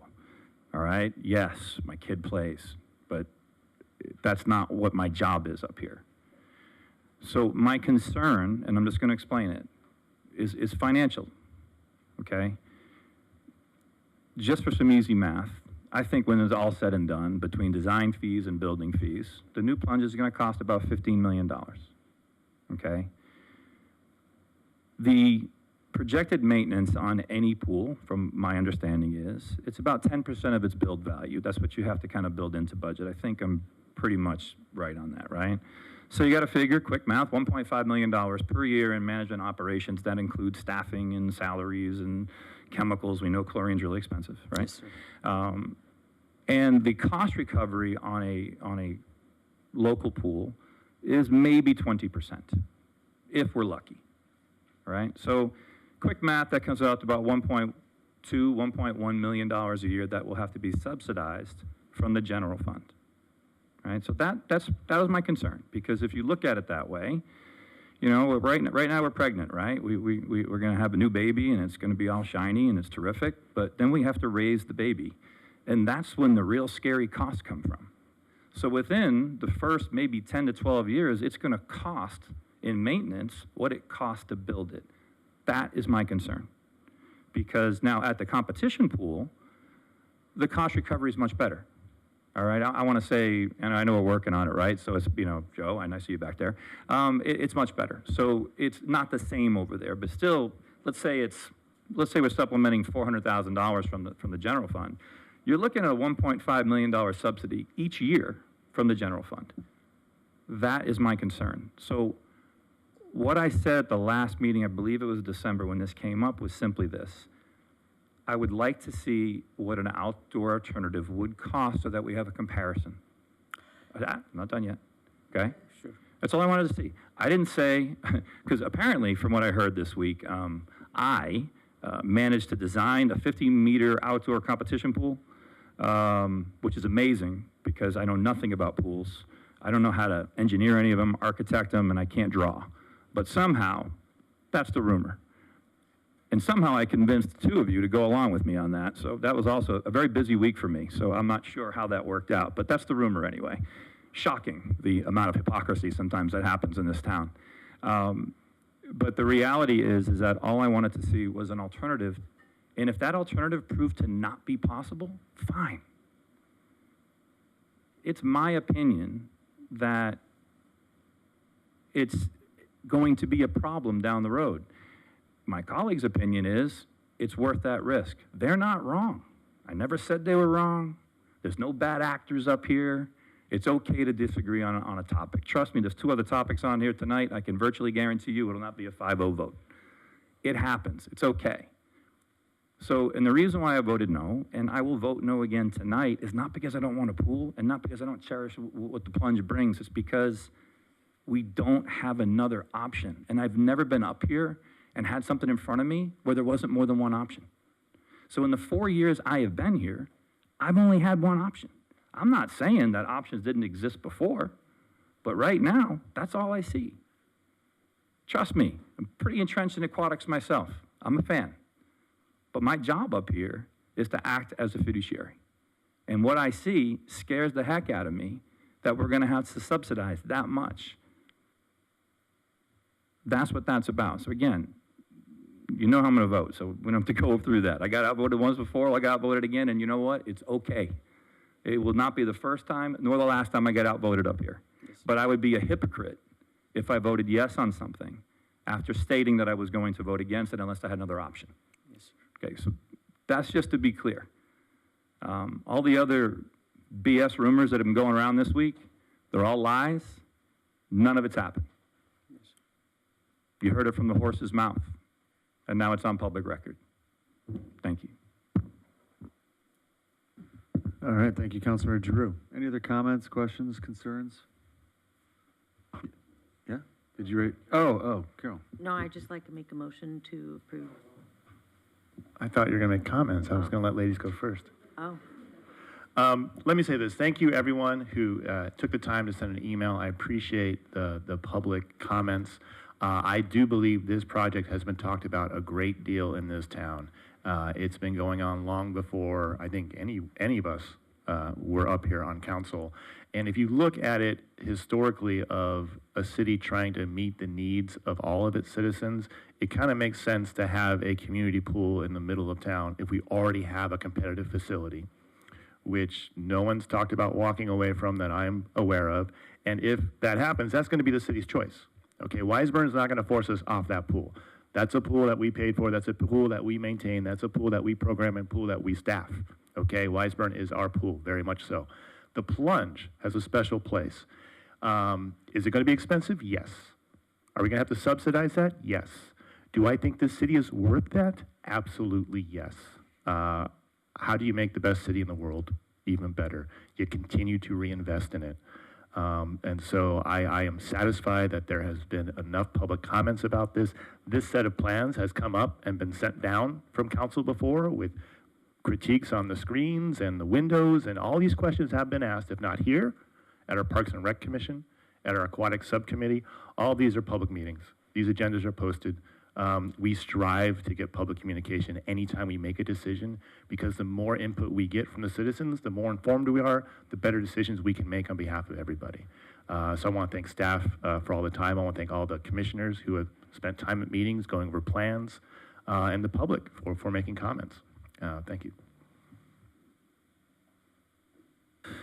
Thank you, Councilmember Baldino. Before we go to vote, because we have someone like to make a motion on the finances side, I'm not as concerned. I understand your concern, Lance, for sure, about the investment that we'll have to make in perpetuity, basically. But we've worked really hard the last 6 years. We have the most solid financials we've ever had up here from a balance sheet standpoint, from an operating cash flow standpoint. We've restructured all of our debt.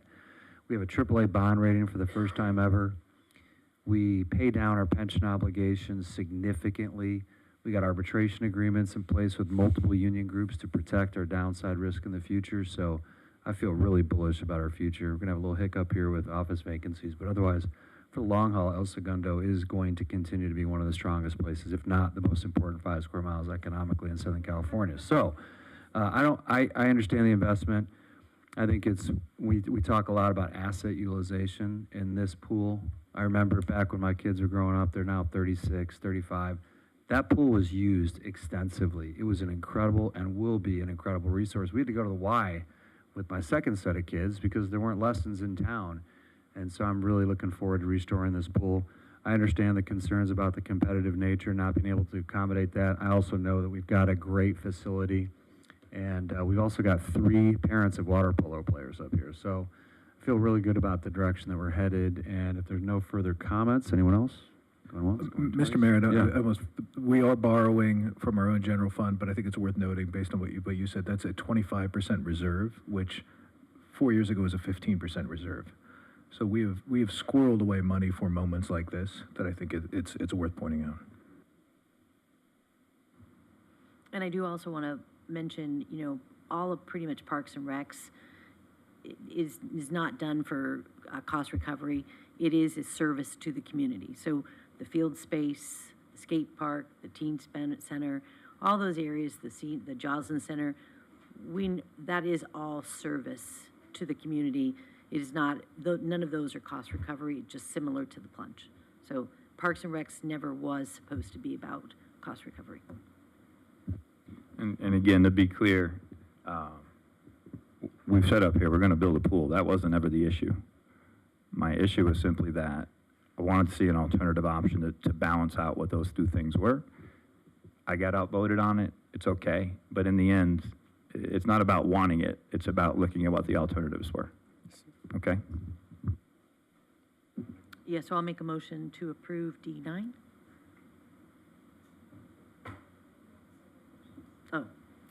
Oh, yes, thank you, Madam Clerk. One is authorize the city manager to execute a standard public works construction contract with Murillo Construction here in the audience in the amount of $12,988,000, and authorize additional funding of $1.3 million for construction-related contingencies. Second one is to authorize the city manager to execute a professional service agreement with Arcadia for $329,614 by direct contract award for architectural engineers support services during the project's construction phase. And finally, item 3 is to appropriate $9,230,494 from the general fund reserves to the Plunge rehabilitation account including a loan of $4,730,494 from the general fund to the capital improvement fund as described further in the fiscal impact section of this report. And you could move all three of those at the same time if you would like, Councilmember. Yes, I'll move all three. Great. Do we have a second? Baldino seconds. Okay. Any further comment? No. Okay. All those in favor? Aye. Aye. Any opposed? No. Okay. 4-1. Thank you very much. Thank you. All right, we're going to go back to item 8, which is the award of a professional services agreement to MIG Inc. for design services for Phase 1 of the Recreation Park renovation project. Mr. Sassoon, who will be presenting on this? Or Actually, is we'll go Mr. back George, to sorry. Ms. Mancini. that We'll would go be- back to this item. Miss Okay. Ali Mancini, but I'll be here right next to her. As if I need that. This is a real exciting night for Parks and Yes. Rec. This is a good night for us. Good evening again, Honorable Mayor Boyles, Mayor Pro Tem Pimentel, and members of the City Council. Tonight I am before you seeking authorization to execute a professional services agreement with MIG Inc. in the amount of $775,703 for detailed design services for Phase 1 of Recreation Park renovations. The contract cost for MIG to provide services is roughly $775,000, and staff are also seeking an additional $124,000 for contingency, bringing the overall budget for the services to approximately $900,000. The anticipated cost for the improvements is $13,500,000. To date, council has allocated $8,884,000 towards the project. This leaves a funding gap of $4,654,000. Staff will continue researching use of grant funding. However, it may be prudent for the council to consider continuing an annual allocation of $2 million to begin closing the funding gap. The anticipated detailed design phase is expected to be just over a year. And from that point, staff would then need to put the project out to bid and award a construction contract, which would take an additional several months until construction begins. To provide additional clarification, I wanted to differentiate between the two phases of work that are being completed. So council will recall that in September 2023, the council was presented with conceptual designs for 4 projects within the Phase 1 renovations. These included conceptual designs for the Teen Plaza, which included the skate park, the teen center, and the basketball court, the ball fields and irrigation renovation, improvements to the pickleball and tennis courts, and the demolition and reimagining of the lawn bowling and horseshoe courts. At that meeting, council directed staff to focus on the Teen Plaza and the ball field renovations due to funding concerns. In the second phase, MIG will focus on completing final plans and detailed construction specs in order to prepare the bid package to advertise for construction. MIG will prepare documents for the Teen Plaza, George Brett Field, and softball field renovations based on the conceptual plans completed by LPA. After further discussion with Recreation Park Renovation Committee and the Public Works Director, staff believe that the cosmetic repairs needed for the tennis and pickleball courts, as well as the demolition of the lawn bowling and horseshoe areas, can be completed in-house with the assistance of contractors for a much lower cost. In addition to seeking approval for the award of contract this evening, staff is seeking final decisions from the City Council on potential changes to the footprint of the outdoor areas of the Teen Plaza, namely the skate park and the basketball courts. On the next 2 slides, you will see 4 options for consideration.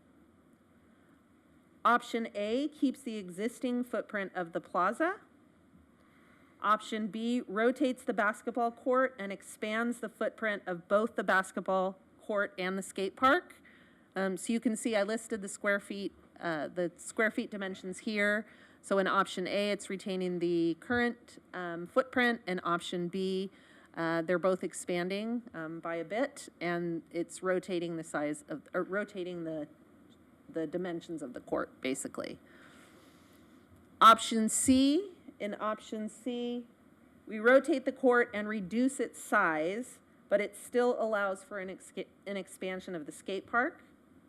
And then option D, which I think is staff's preference, shifts the court slightly and reduces its size while allowing the most significant expansion of the skate park.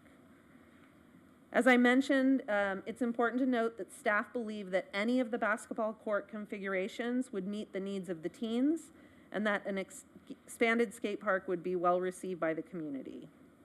So that concludes my presentation. I'd be happy to answer any questions that you might have. You say D was staff's recommendation? I believe yes. Okay. Because at our subcommittee meeting, we were there with Sean Green and, well, let me take a step back. So there is a Parks and Rec subcommittee. Correct. That meets with Carol and myself and two members from our Parks and Rec committee, Mr. Dave Lewis, Mr. Bob Moda, and staff. At our last subcommittee, they presented these 4 options, and we had a discussion about it. And the consensus of that subcommittee was that for the cost involved in either rotating or shifting that basketball court, that is money that could be better spent on the $4 million that we don't have, right? And at that meeting, staff gave us some survey results from the children who used the teen center about, where do you want to put the skate park? And those results showed they wanted to keep it next to the teen center. My conversations with Mr. Green, Mr. Delgado, were that we would rather keep our eyes on teenagers all at one spot and have them here. And you don't want to have it somewhere else. But the result of that subcommittee meeting was that the subcommittee thought, look, we're going to keep the basketball court where it is, but we're going to have some flexibility with like the fencing as far as where the seating goes. But option D basically makes the court smaller and just pushes it out of the way.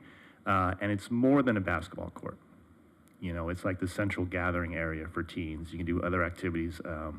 You had an inflatable bucking bronco out there for one of your events. Yes. So the result of that subcommittee was we would unanimously recommended keep option A, because once you start, it's like anything. The more you do to it, the more expensive it gets.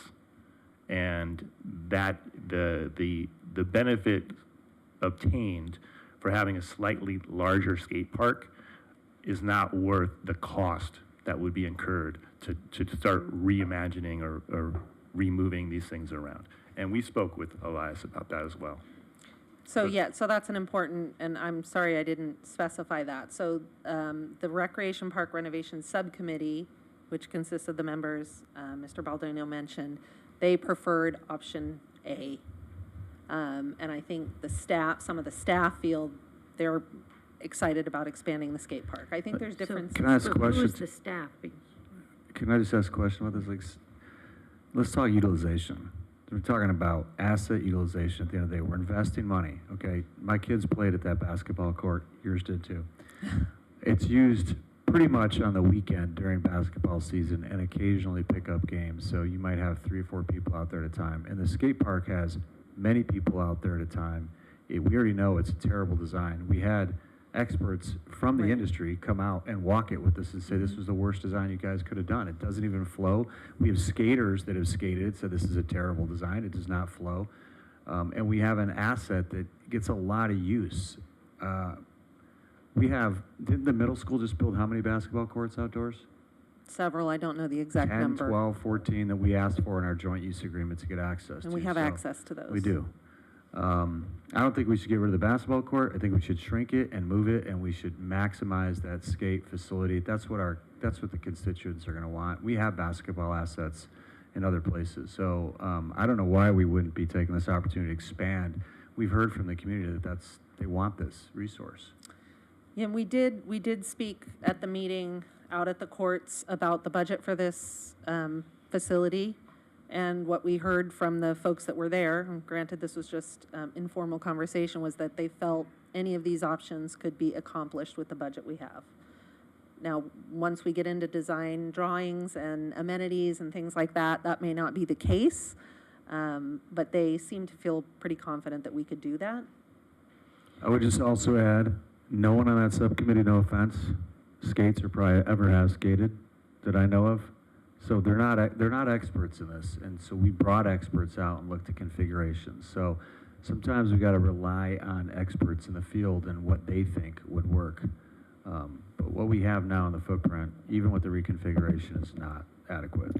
Hey, Ally, did the Teen Advisory Center give any comments on what they'd like to see done at the teen center? Well, as far as the teen center or the skate park? Both.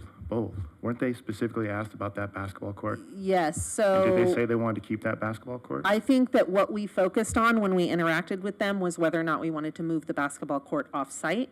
I don't think we got into the specific details about changing the rotation and things like that. Okay.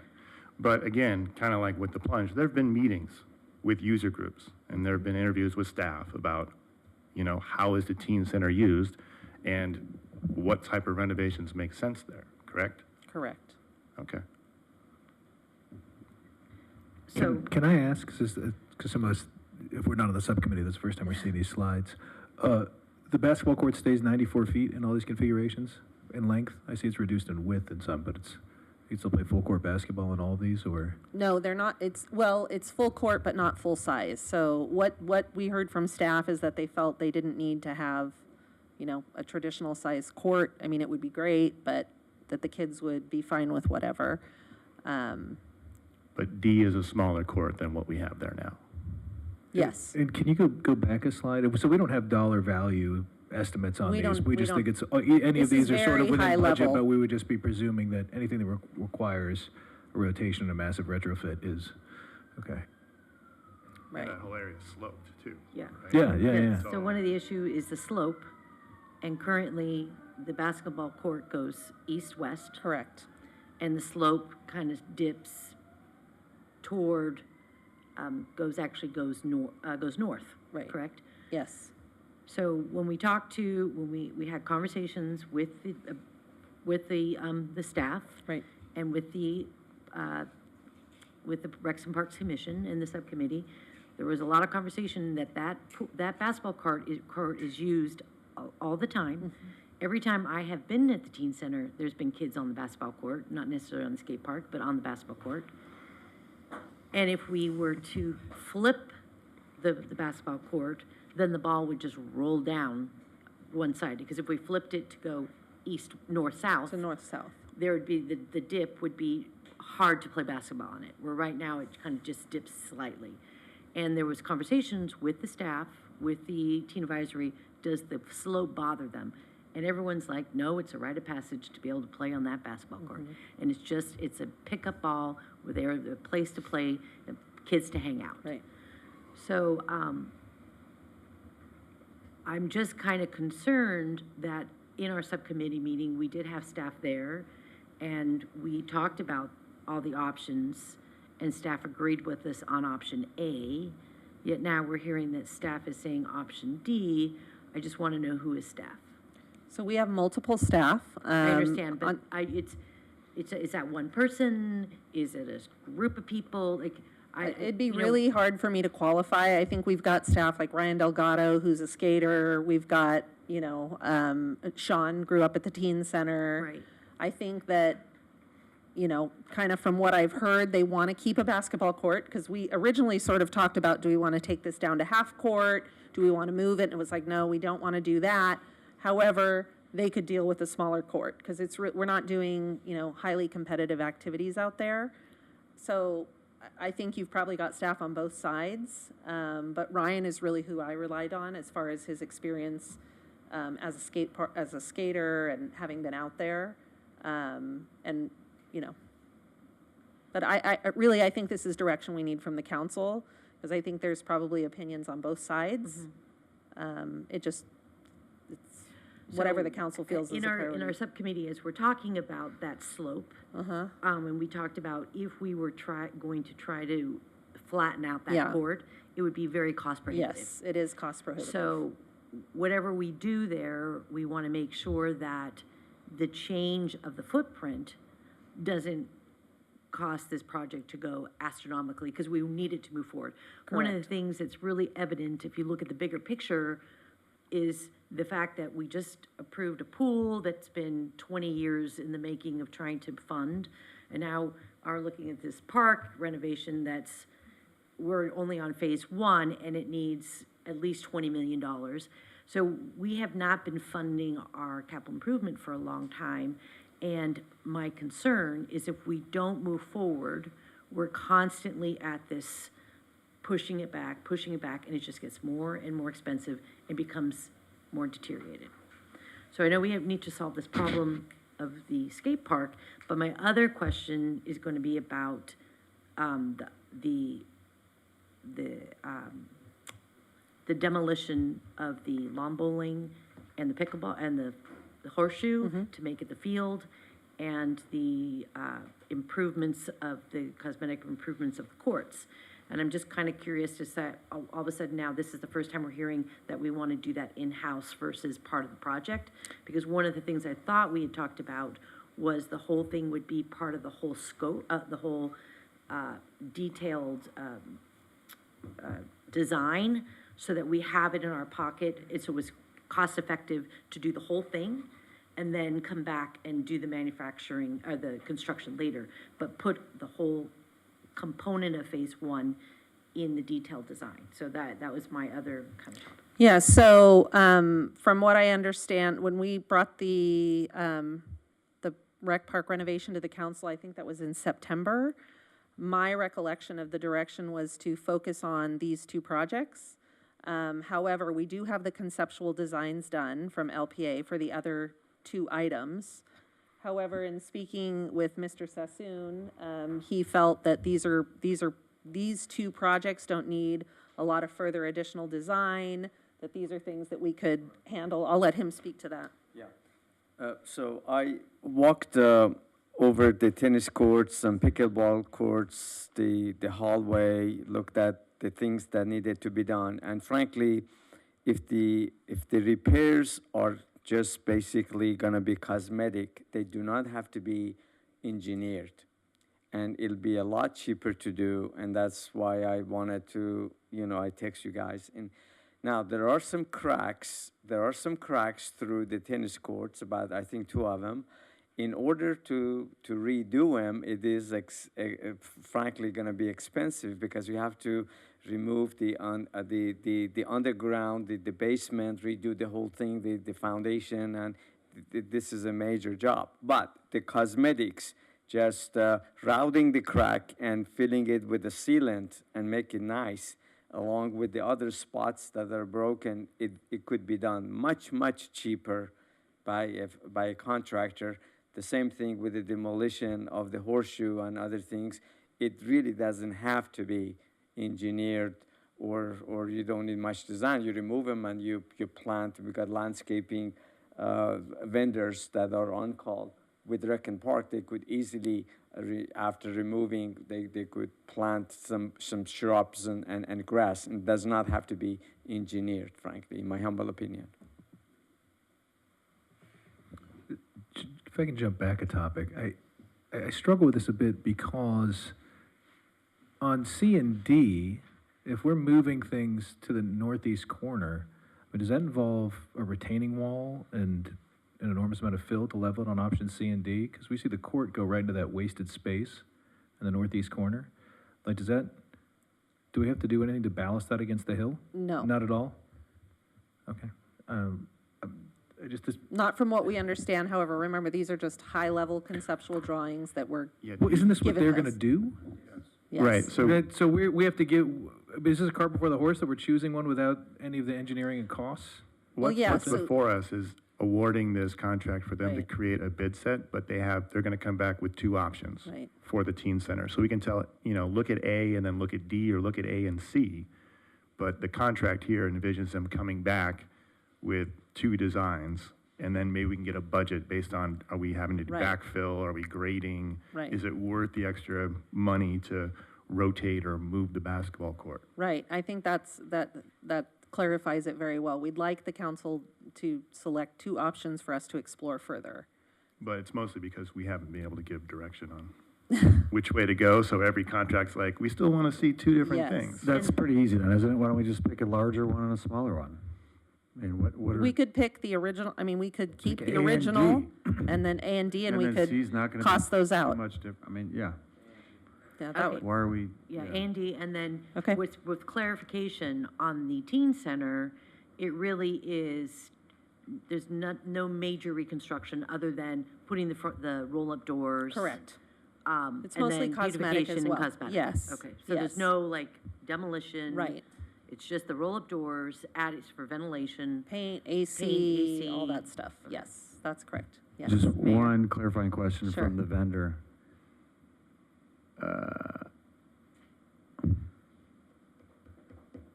And then Are it's, C and D, oh, I'm not done yet. Are C and D, from your professional opinion, going to be radically different in terms of cost, configuration, feasibility? Yeah. We just got them.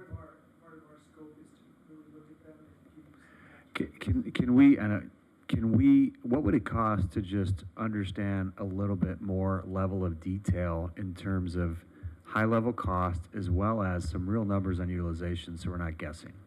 Because I'm struggling with this a little bit. You're putting your hands up, but we haven't had the skate community weigh in on any of these designs. Why are we picking something without getting the skate community to weigh in on this design? The basketball court is not changing at all. The skate park is fundamentally changing. We should be looking at these and saying, what is the design? And by the way, they know better than anyone. They can give us metrics on the construction costs and design. That's what they do. Spawn Ranch, who we talked to, and the other one, that's what they do. That's all they do, is build skate parks. So why wouldn't we just say, give us a ballpark figure, let's look at the design, and then let's get some input from the skate community, because the basketball court's not changing. Dimensions might change a little bit, but we're not fundamentally changing a basketball court. We are radically changing the flow and the design of a skate park. That is a major undertaking that should not be taken lightly. Yeah, and I think we can look at as many options as we want. If the council wants us to look at all four, we can look at all four. I mean, what's that gonna cost us in time and money? Yeah, That's I what know. I'm trying to understand. We can do that, Mayor. can look It's at not gonna cost I that don't, much. I mean, unless some of my colleagues differ, I don't know why we wouldn't study all four options, at least at that preliminary level. And these were provided, like you said, Mayor, by professionals in the industry, so it, you know, Yeah, these are from Mr. Edom. Yeah. He showed up to our subcommittee. Yeah, no, I and said, remember. So "Here- let's here's we the can look at all plan." four. Let's get some numbers on them and figure out what the flow is, We and could then look at all ask four. him or the skate community which one is best bang for our buck. Yep. None of us have the expertise to weigh in on that. and right this here. does not include the design of the skate park. This is just the dimensions of just the a footprint. very high But level, yes. fundamentally will, because if we stick with A, there's only so much we can do within the constraints of A versus expanding the footprint significantly and the orientation of it. And I Yeah, wish he right. was still here, because he did say any of these options would be a viable option. Is that what he Yes. said to us? So we can do that. We can work with MIG. And MIG is also here. There's several representatives. Yes, let me introduce them. So here from MIG, we have Steve Lang, we have Patrick Ty, and we have Jennifer Zell. So they are the team that we will be working with. If you have any initial questions for them, but otherwise we'll start work on this right away. I have a meeting set up. I'll get a meeting set up with them. Marizen Ramos is going to be assisting with this project. Our special projects coordinator, so I met with her today. So we're ready to get started.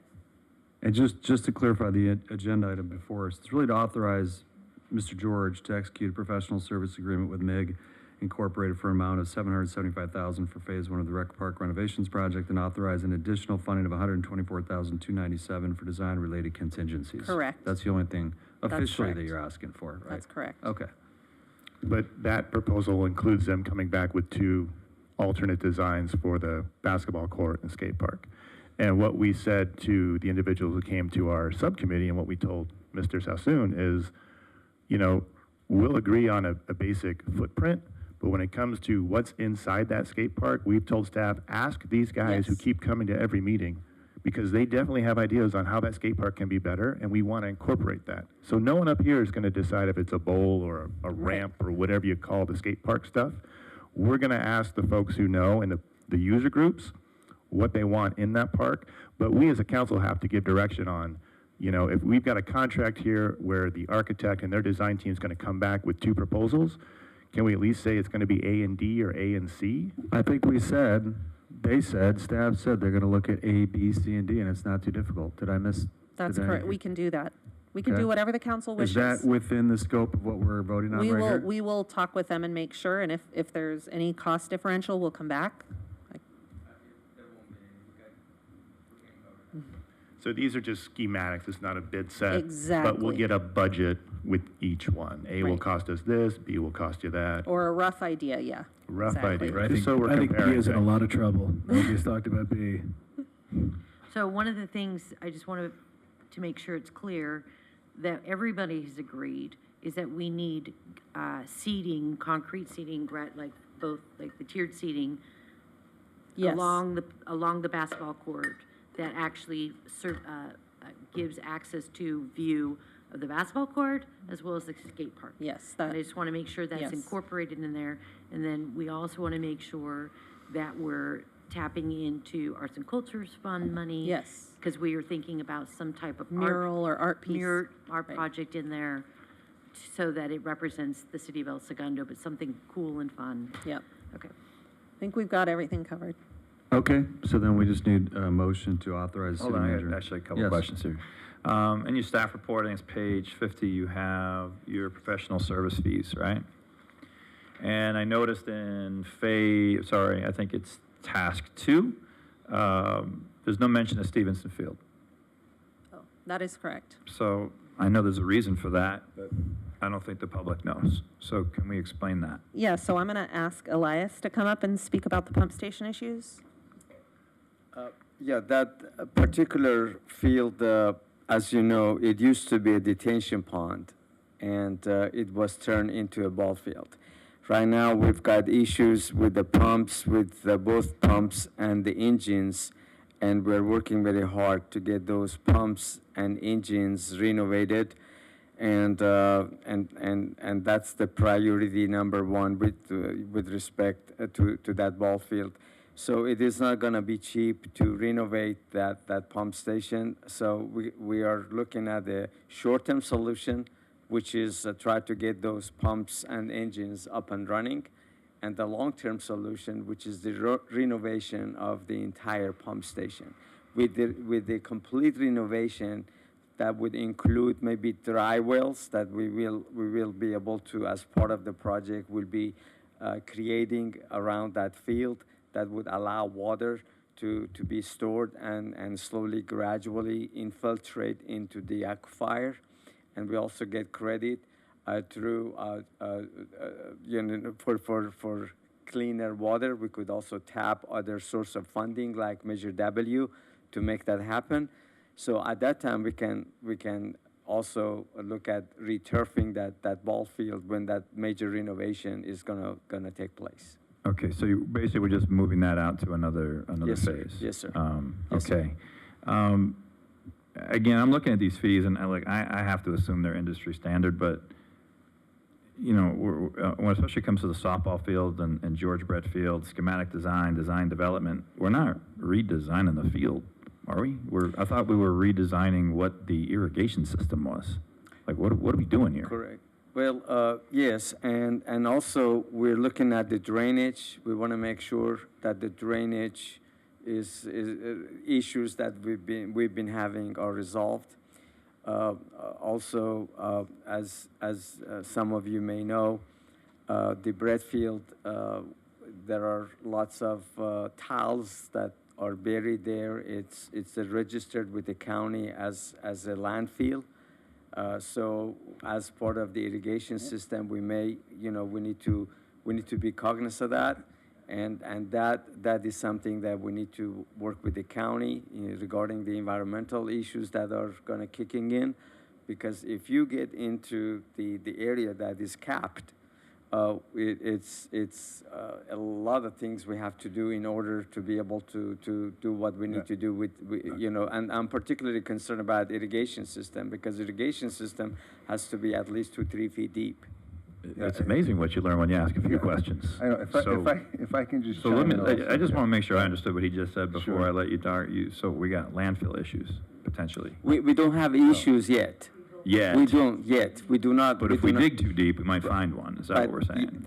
If we have to get into the area where it is capped, we may have some difficulties that we have to So overcome. the truth is, we don't know layers- what it's going to cost. There's 7 layers of different compacted soil fill on top of the old tile plant site.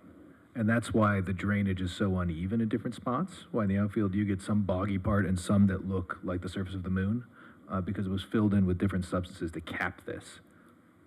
So that's why the irrigation will be an exciting adventure. And if we determine we're going to become X-Men by digging up mutant fumes, we may have to rethink this. But I would also point out that there are programs for this. The Dodgers have the Field of Dreams program that helps retrofit exactly the sorts of fields like this. And given that they do their big charity events in our city, it may be helpful to reach out to them on that, much like we're doing the different Measure W and FEMA things on the pumps. Yes, sir. So I also want to make sure, on the softball field, one of the things we discussed at the subcommittee meeting was the drainage of the water going over the softball field into Bratfield. So we just want to make sure that that pump that's addressed. And then I want to make sure one of the requirements or requests was that when we do a walkthrough with this company, that we invite some of the Parks and Recs Commission to be part of that, so that they get some historical knowledge, and that they, because there's people on our Parks and Recs Commission that know all the skeletons, and we just want to make sure that they're part of that, Yes, ma'am. walkthrough, and they're used as a reference. And then the last thing is, as we move forward, and if we're not putting the renovation of the lawn bowling and the tennis courts in there, when will you guys come back with the timeline of when that renovation will begin? Because I just want this to be done concurrently, and I don't want it to be pushed. Sure. We need to move forward. Like, we need to make sure that this is a high priority and that the residents start seeing some work done on our parks and recs. Sure. The renovation of those items will be concurrent with this. I know, but we said that we don't need to do No. any outside. No. And we can basically move forward now. So I just Yeah. want to make sure Yeah, that that's that's correct. Yeah. now and not 6 months from now. Yeah, we could work on that, and I'd be glad to work with Ms. Mancini regarding those cosmetic repairs of the And courts.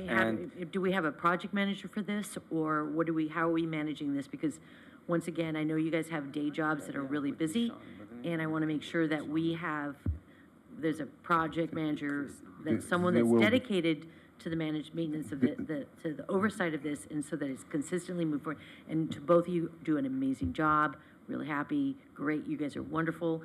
But I know you have day jobs, and this is bigger, and you got the plunge, and you got other things going on. And I just want to make sure that we don't lose focus of this, because I think, as I mentioned earlier, the community's been waiting a very long time for our Parks and Recs to be updated. Yes.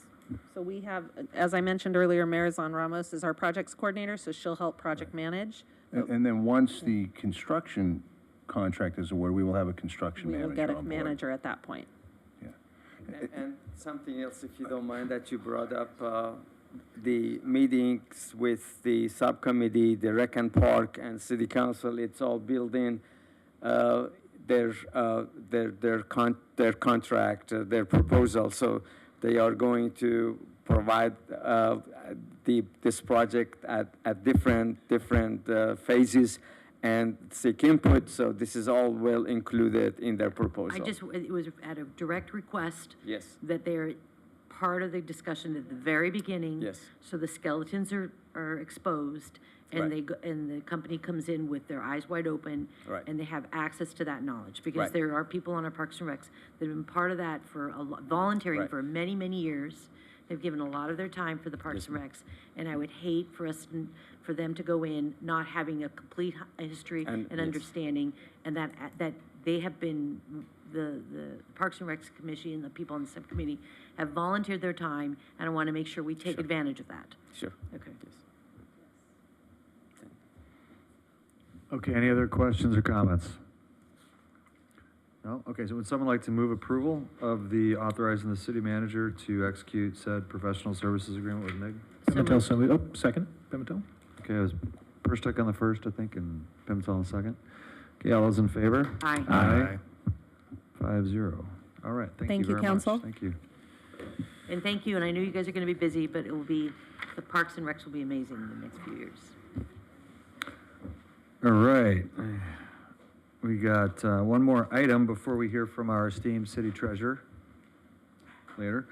Item 10, construction contract award for the Main Street Imperial Highway Monument Entry Feature Sign Project. Mr. Sassoon. Yes, sir.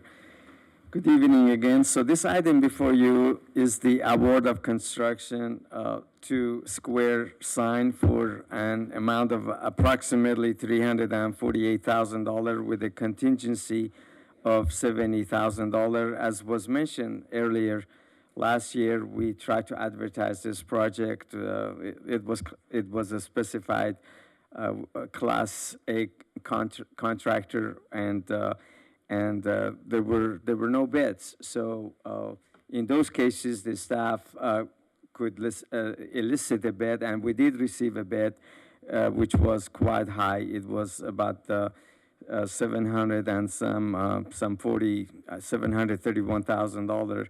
So what we did is, at the direction of the City Council, we reduced the scope of work, and now we have specified the license C45, which we believe is appropriate for installation of this sign. So at this time, we are here back and ask you to authorize us for award of the construction contract. The low bidder called in sick. He could not be here, but he wanted to be here. He just got sick, and he decided not to show up and make everybody sick. So, Elias, I'm going to ask a question because I think a lot of us are somewhat out of our depth on this. On the transportation committee that you and I sit on, yes, we associate C45 with giant billboard signs. Is that the same? That is the, we are, only because this came up in public comment, and we had the city attorney weigh in, that same C45 licensing is appropriate for this grounded entry sign? Yes. According to our designer, C45 is appropriate for installation of this sign. But just so we're clear, the packet that went out to bid had a requirement for a specific license type, correct? That is correct. And Initially, it was A. Initially, it was but we A changed and it to B. C45. We changed it because council said we wanted a smaller sign. We don't want all this Correct. bells and whistles, We something reduced more. the scope of work. Yes, Okay. sir. That's absolutely the case. And the low bidder was deemed to qualify and be responsive. Correct. Okay. And the higher bidder is, I believe, like $1 million, something like Yes, that? over $1 million. Okay.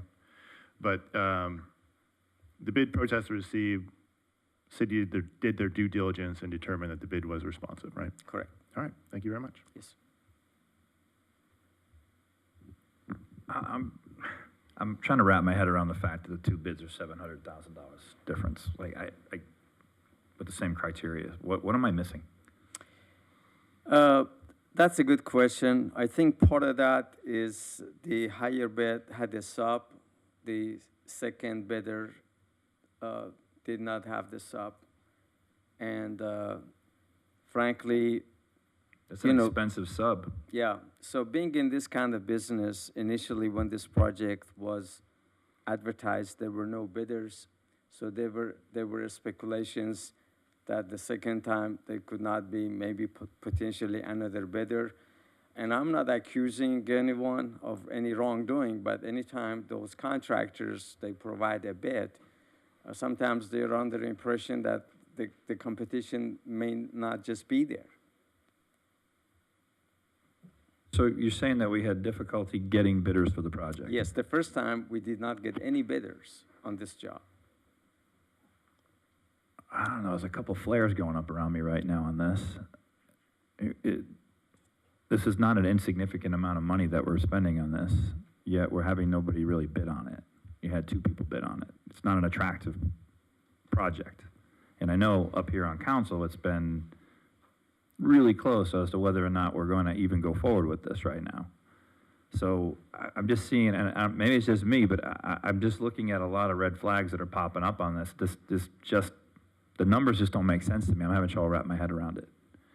Not to mention the fact that, you know, we were looking at one time spending $450,000 on a sign, and I'm, you know, concerned about $15 million on a pool. Yes. And you know, it just seems to me an awful lot of money to be spent on a sign at this point in time, considering what we have in front of us. And then looking at the bids and the disparities in it, and the other things that have been in this report, I'm just having a little bit difficulty right now with this. Yes. Is this the best idea for us going forward? But for whatever it's worth, the I'm sorry, the low bid was very close to what our landscape architect estimated for this project to be. In other words, the low bid is within the range of our estimate. Do we happen to have a picture of, and what it encapsulates, this sign?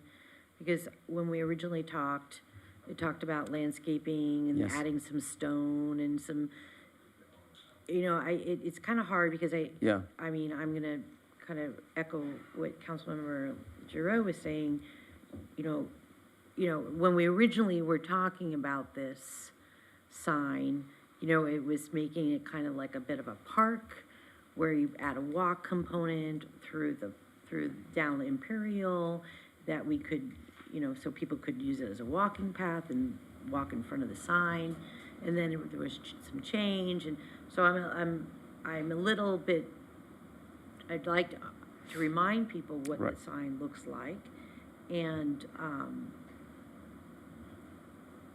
I do think $350,000 to $400,000 is a lot Yeah. for a sign that doesn't encapsulate a walk part through Imperial green space. So I'm just, if we could see some pictures or something? Do we have the design? Yeah, we have those photos and have it. I assume this is an updated design, right? There were some features taken out from what we initially had. Like the last time we saw this, it had all kinds of bells and whistles and a basket and a kickstand on it. And now, we have a lower bid, so I'm assuming Yeah, what we're we- not getting the same Yes. thing. So what are we actually getting? Like this, Yeah, I'm you're- still looking at skate park up here. You're actually getting just the sign. Just the sign. Yeah, to bring this within the realm of what the council was considering, the 450, all the land, not all of the landscaping, but the winding roads and the But it was extras. just really rocks in the front. So does this not include any landscaping? Yeah, the landscaping was, again, we reduced the scope, and this is just basically the sign. It's just basically the sign So itself. we're gonna have a sign there, and then we're gonna have to pay a lot of money for some landscaping. Does it have ground, does it have lighting? Or do we take the power out of it? Does it have lighting? Yeah, It does there's have lighting, okay. yes. I think a visual would have been helpful. Yeah. I have them in, you want me to go get them in Well- your office? It's hard to see, it'll be hard to see, because I've seen the picture, but it's Yeah. not mocked up in the spot. It's just, here's, the writing of El Segundo with florally letters. But it's nice. So it is the same sign design, just without, It's the same sign with the images within the letters, the big letters with images that represent the city, but without all of the extras that Councilmember Persick brought up. It's about, what, 8 foot? Yeah. Is it about 8 feet? With drawings and images on the inside. It's large, and it's frankly, at the direction of the city council, we use the same lettering as the city council directed us.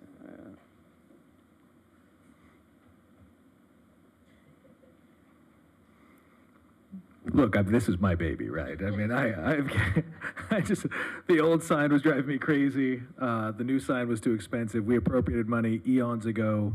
I think now 70% of which comes out of the Art and Culture Fund that we sequestered a few years ago for That's it. correct. It's not new money. Is there a chance that afterward we have to take the rubble from the horseshoe pit and use that for stone in front of this? There is a chance. I can work a jackhammer. I think it's worth doing. I think we've got it down. We've priced this against subdivision entry signs, basically, that level of aesthetic. It's in the same realm of cost as that, as unappealing as those may be. I think it's catchy. I think it's notable. I will move approval. I'll second. Any further discussion?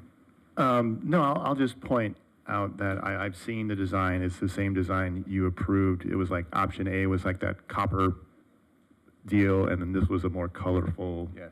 with the stand. California postcard Yes, sir. inspired. Yeah, like you see over at the brewery where it says El Segundo on it. So I have no problem with it, and the cost doesn't shock me for a public works construction project. So I have no problem finally moving forward. Thank you, sir. All right, any other comments? All right, we have a first and a second. All those in favor? It was Pimentel the first, me the second, Madam Clerk. Okay, all those in favor? Aye. Aye. Aye. All those opposed? No. No. Okay, 3-2. Thank you. Thank you, Mr. Sassoon. Thank you. All right, no committees, commissions, and boards, no, city clerk, any reports this evening?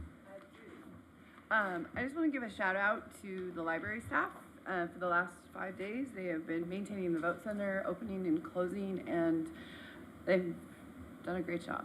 And also to Elias's group, we had some emergencies over there, and they handled it for us, so it's been great. And Diane in the communications department has just been pushing out vote, vote, vote, so did a great job. So I just want to say thank you for everyone who's been helping. And we are officially, closed now? I don't even know what time it is, but yeah. Yeah, I think closed now. Yeah, Yeah, great great. job. No, I was in there today, it was Very good. bustling. Library was bustling. A lot of voters in there. Anyways, Thank you. that's it. Thank you. City treasurer has a presentation. Mr. Robinson.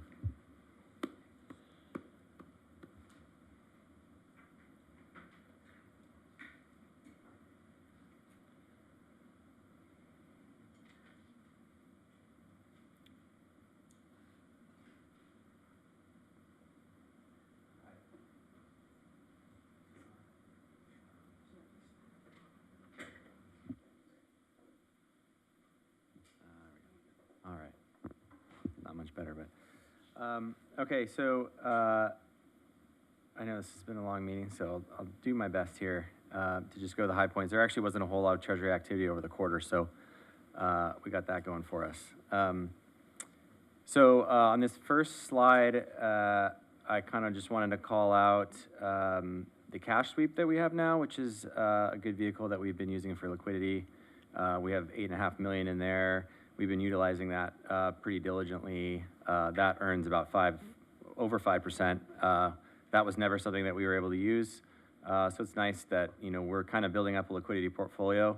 And at the same time, we're able to get good yield on that, because what we used to do was we used to just have it sit in the bank account and earn 45 basis points, which was good back during COVID, but not anymore. On this slide, I just wanted to illustrate the bottom area, which was basically that our weighted average maturity is about 2.5 years, which is exactly where we want to be. And we've been slowly, you can see how we've been kind of building up our reserve portfolio over the last 2 years as rates have risen. This slide, I think I was just going to comment. I think that by the end of the month, we're planning to increase our treasury exposure. So next month or next quarter, you'll see that. I think we have 5 different treasuries, and we're going to increase our allocation, each one of those 5, by about $2 million. So see about $10 million more there, and that's kind of what we have on deck for investments going forward, at least in the near term. This is pretty well balanced portfolio ladder for the reserve portfolio. You can see that the green lights or the green bars are all pretty consistent. And then also within each year, we like to diversify across the different asset types. Here's the portfolio, a lot of positions, transactions. So you can see there are no purchases this year, but we did have, so this is year end, we had $3.5 million of interest. That doesn't include asset appreciation. Based on our kind of yield to maturity, we're actually expecting something like $7 million a year for the next couple years in interest and appreciation, which is awesome. But you can see that there's only 3.5 at the moment, and that's because we're getting a lot of appreciation because of the fact that we bought a lot of our bonds at a severe discount as rates rose and we had cash available. So our coupon level is lower, but we chose to kind of buy at a discount as opposed to focus on coupons because frankly we don't really need the kind of monthly cash flow that coupons receive, and we'd be better off just buying assets at a lower price. Compliance, everything is within compliance. I always point out this, we have a few names that have dropped to investment grade, which is still by all means good credit. But you know, nothing that, we don't have any New York Community Bank issues in here, and you know, we've avoided all the regional bank issues that have actually kind of resurfaced, at least so far. LAIF is getting better, still not good enough for our liquidity portfolio. It's yielding about 4%. We can do a lot better than LAIF right now, so we have only $25,000 in LAIF. Here's the cash flows. You can see a typical pattern where we're kind of building a surplus through the first part of the year, and then we have the big POB payment, and that's kind of where we run a deficit for a month, but then pretty predictable there. And you can see that in this over the last 3 years. It's pretty predictable, with the exception of the red line, which is the year that we did not have the POB. But you can see the blue and the orange, you know, we kind of know what's coming. Drawdowns, worst we've had is, well, I won't even touch on that. Economic environment, we still have an inverted yield curve. Everyone is still thinking recession. They were thinking recession last year, still thinking recession. And they're expecting rate cuts. I think 3 to 4 by the end of the year is the expectation. And that would put short-term rates at like 4%. Currently, you can see there's a little bit of a dip towards the end of 2023, but rates have actually come up a little bit more, and that's another reason why we're going to kind of invest a little bit more in the coming month. And here's that inverted yield curve. Still doesn't look very good for, you know, if you consider that a good signal, which it certainly has a pretty good track record. Inflation has come down, unemployment has come down. Obviously, those are good things. The break-even inflation prediction. So this is kind of what's implied by TIPS. Looks like 2% is what the 5-year prediction is. You would assume that the Fed are doing their job if that's the case. I don't know if they'll be able to get there, but that's the market seems to be pricing that in. And that is all I have. Happy to answer. Oh, I was going to say, I think there's a note here. One thing that's nice is we have our market value is greater than our book value. Not that matters a whole lot, but I don't think there's a whole lot of cities out there that are able to say that their portfolio is in the green at this point. You know, and we have some long-term, or, you know, we have a decent yield of weighted average maturity. So you could obviously have the same market value as book value if you were all in liquidity assets, but we are, you know, getting some risk along with that, which is good risk. Anyway, I think that's all I have. Thank you, sir. Any questions for the treasurer? You know, I sat through this same presentation for the county sanitation, which is roughly a 3.5 time bigger account, and we are outperforming them. So that is a significant, well, look, if we went this time last year, or like 18 months ago, we were probably 60% in LAIF, right? And having the dexterity to maneuver around with a municipal account is not easy, and that reflects well upon your staff and being able to take orders and things. But it's a story to tell, right? We talk about $3.5 million we made last year just on funds, and you're pretty cheap labor. And I know the county sanitation version of you is not. So thank you very much. Thank you, Mr. Robinson. I'm repeatedly impressed with your updates on how well your management has done for the city. So thank you for your time and service. Thank you, sir. Well done. Thank you. All right, we're on to council member reports. Councilmember Baldino. None tonight. Thank you. All right, Councilmember Drew.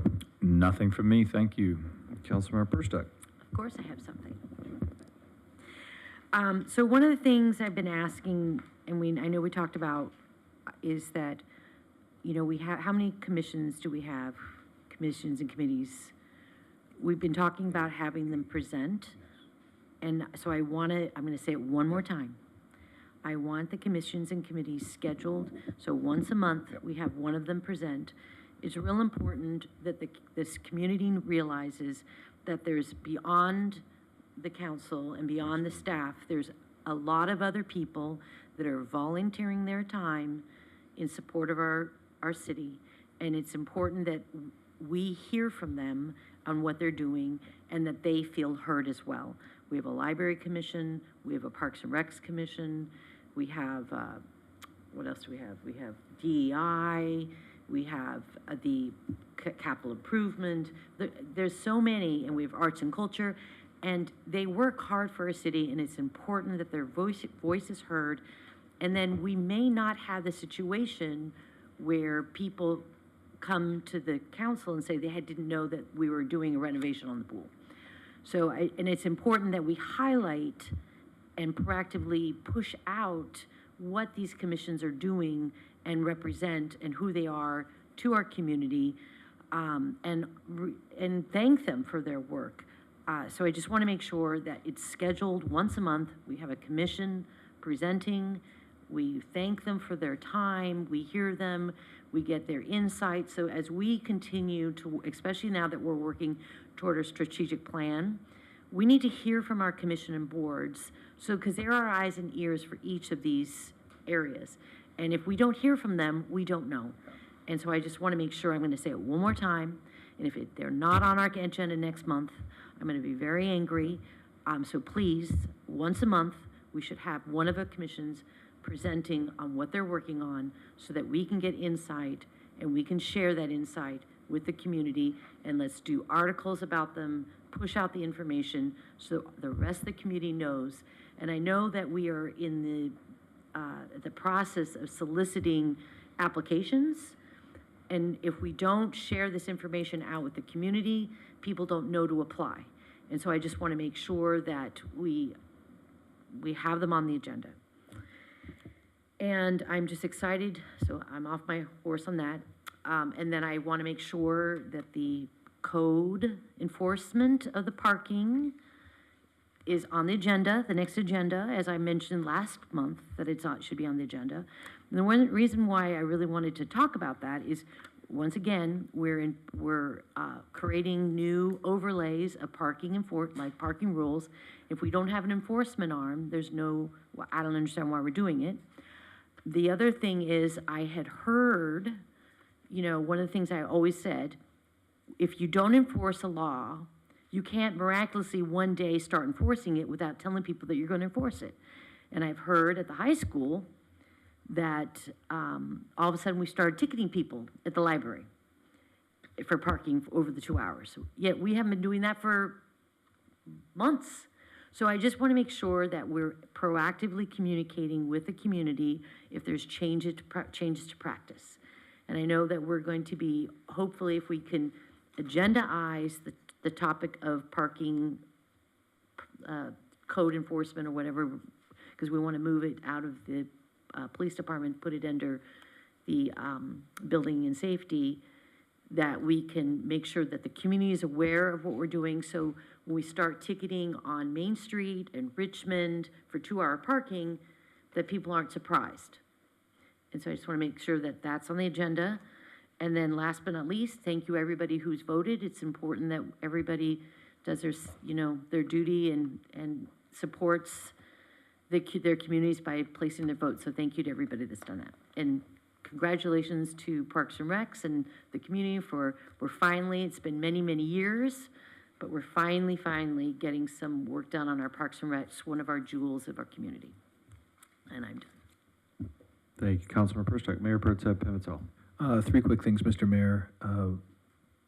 One on the communication piece is, we'll be talking with the city manager earlier this week, and I asked that we look at ways to communicate on our website.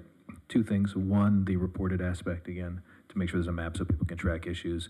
And 2, now that we've enhanced our e-bike safety profile, that we have a communication, so when parents go on there, they can see what we're doing about e-bikes and why, how that program is funded by e-bike safety, so there's special officers designated to do that job, and then sort of what to do, you know, if one of our young e-bike riders runs askance of our e-bike safety program. Also, Director Allen, very nice work with your team, being very responsive. It's nice to see people reach out to us with questions about permits and not questions about how to avoid getting permits. That shows a sort of reflexiveness of your department that people really enjoy working with and finding solutions that are both building safety, but also building ways that make their sort of renovation dreams come true within reason. And then lastly, something for the east side of town, and I know our businesses typically don't come to city council meetings, but there is significant rate increases on their sewage fees, on their sanitation fees, not the 91%, crack over the head that we received 2 years ago, but they'll be looking at 10% increases over there for the next few years, and I think we need to be ready as a city to answer their questions about that, even though we're not part of that billing process. Those are significant fees, and there's significant capital improvement that goes on with county sanitation. I mean, they are boring new tunnels 80 feet below Carson to get out to the ocean. And we have a $3 billion water recycling project that might be largely funded by the federal government, but it's still significant in terms of staff time for it. So be prepared for those questions. That's all, Mr. Mayor. Thank you, Mayor Pro Tem. I want to echo Mr. Allen. Thank you so much. Not just recently with a couple, desperate calls for help from startup companies that are onto huge ideas here with lots of financial backing, but also the Defense Hackathon. You and Barbara Voss and Daryl George and others were instrumental in getting that event done at a building that hadn't been updated in quite some time, unbeknownst to the entrepreneur that's holding the lease, but it was an incredible event. That event brought us the most media attention on X and other spots that we've gotten since the boys won the Little League Championship. It's been incredible momentum. We are just blowing up all over X when it comes to deep tech and hard tech investments, and also going to be in the hub for that in the world. Jeff Bezos recently commented on something related to El Segundo deep tech, so you guys are instrumental, all of you guys, gals. I'm from Chicago, but you know what I mean. You people were very involved in all that, and I thank you very much for that. It was tremendous, tremendous. And that's all I have for this evening. Unfortunately, we've got a couple memorials to read. First one, I'm sorry. City Attorney, City Manager. Yes, just real quick, in response to Councilmember Perstick, yes, we're kicking off the invitation to the committees. Actually, next meeting we'll have the Environmental Committee be the first one to attend, so I wanted to let you know on that. And then on the e-bikes, Mayor Pro Tem, talk to the chief, and yes, we do have a kind of on our website on their website information about e-bikes, what they're doing, and yes, they are beginning to enforce. That's on the police website or on the main city site? I think it's on both. I'll double check with Diane tomorrow, but I think it's on both. And there is, by the way, on the citation itself, there is a number or an address where you can follow up. I wanted to let you know. Also, one final thing. Really, thank you for the three big items tonight. We're very pleased that it's been a while. A lot of staff work has gone into that, and I thank you for making some tough decisions tonight. Also, another congratulations to our Public Works Department. We did receive a $75,000 grant from the Department of Resources, Recycling and Recovery, Cal Recycle, for us to really comply with SB 1383, which is really to make sure our trash haulers are in compliance with the bins, the gray, blue, and green bins. That's a $10,000 a day fine to the city if they're out of compliance. So that's a significant win. So, again, that just to let the council know we did receive that grant and we'll be utilizing it. And in fact, we probably already are. So that's it. Thank you. Thank you very much. I know there's a picture up of the first memorial I was about to read. Yes. Yeah, if you lived here a while, you certainly won't mistake seeing this man. Christopher Barrett, retired El Segundo police officer. He passed away on February 24th, 2024 at the age of 74 in Torrance from leukemia. Chris was surrounded by his family at the time of his passing. Chris was born May 19th, 1949 in Van Nuys, California. He was raised in West LA and Pacific Palisades and is a 1967 Pacific Palisades High School grad. He later attended Santa Monica City College, majoring in arts. While attending, he received a draft notice and was conscripted in the United States Army. He attended basic training at Fort Ord, California, and advanced individual training as a field medic at Fort Sam Houston in San Antonio, Texas. Chris was honorably discharged on October 26, 1970. Chris worked a variety of jobs upon completion of his military service, including as a furniture mover, truck driver, and furniture store operator in a family-owned business. He returned to Santa Monica City College, graduating with an Associate of Arts degree. Chris was selected as an El Segundo Police Reserve officer in April 1976. He was appointed as a full-time El Segundo Police officer on August 1st, 1977, serial number 301. He attended Riverside County Sheriff's Academy Class 69 along with Kim Rupert and Max Phipps. In the early morning hours on May 6, 1979, a call came out of a disturbance at the then Target Bar at 221 Richmond Street. As the events of the incident unfolded, Chris was eventually involved in a fatal shooting with the suspect in the alley behind the bar. As a result of being shot, Chris was paralyzed from the waist down and was medically retired on May 5, 1980. Chris was awarded a Certificate of Valor from the California Attorney General George Deukmejian and the South Bay Area Police and Firemen Medal of Valor in 1980. Chris worked for Hughes Aircraft Company, which was later Raytheon, in corporate security for 26 and a half years, retiring on December 1st of 2006. For several years, Chris was an instructor, lecturer in field operations, disaster management, and business continuity for such entities as the California Special Training Institute, CSTI, Office of the Government Emergency Services, City of LA, LAPD, LASD, Hawthorne Police Department, City of El Segundo, and other agencies, organizations, and companies. He was also a presenter for 3 years on officer-involved shootings at the El Segundo PD Citizens Academy. In his free time, Chris coached 26 seasons of girls softball at various levels, including league, travel, and El Segundo High School JV. Several of the league and travel teams went on to tournaments and championships. Chris is survived by Kathy, his wife of 52 years, son Brett and wife Marcy, daughter Gina, grandchildren Aiden, Brady, Gavin, and Kaya. Condolences can be sent to Kathy Barrett at 426 Whiting Street in El Segundo. Next one is Redondo Beach, Mayor Bill Brand. He passed away at 65. Bill had been suffering from cancer for quite some time. He died on the evening of February 9th with his loving wife, family, and friends by his side. He valiantly fought stage 4 lung cancer. By the way, he never smoked a day in his life, over the past 4.5 years, as only he could.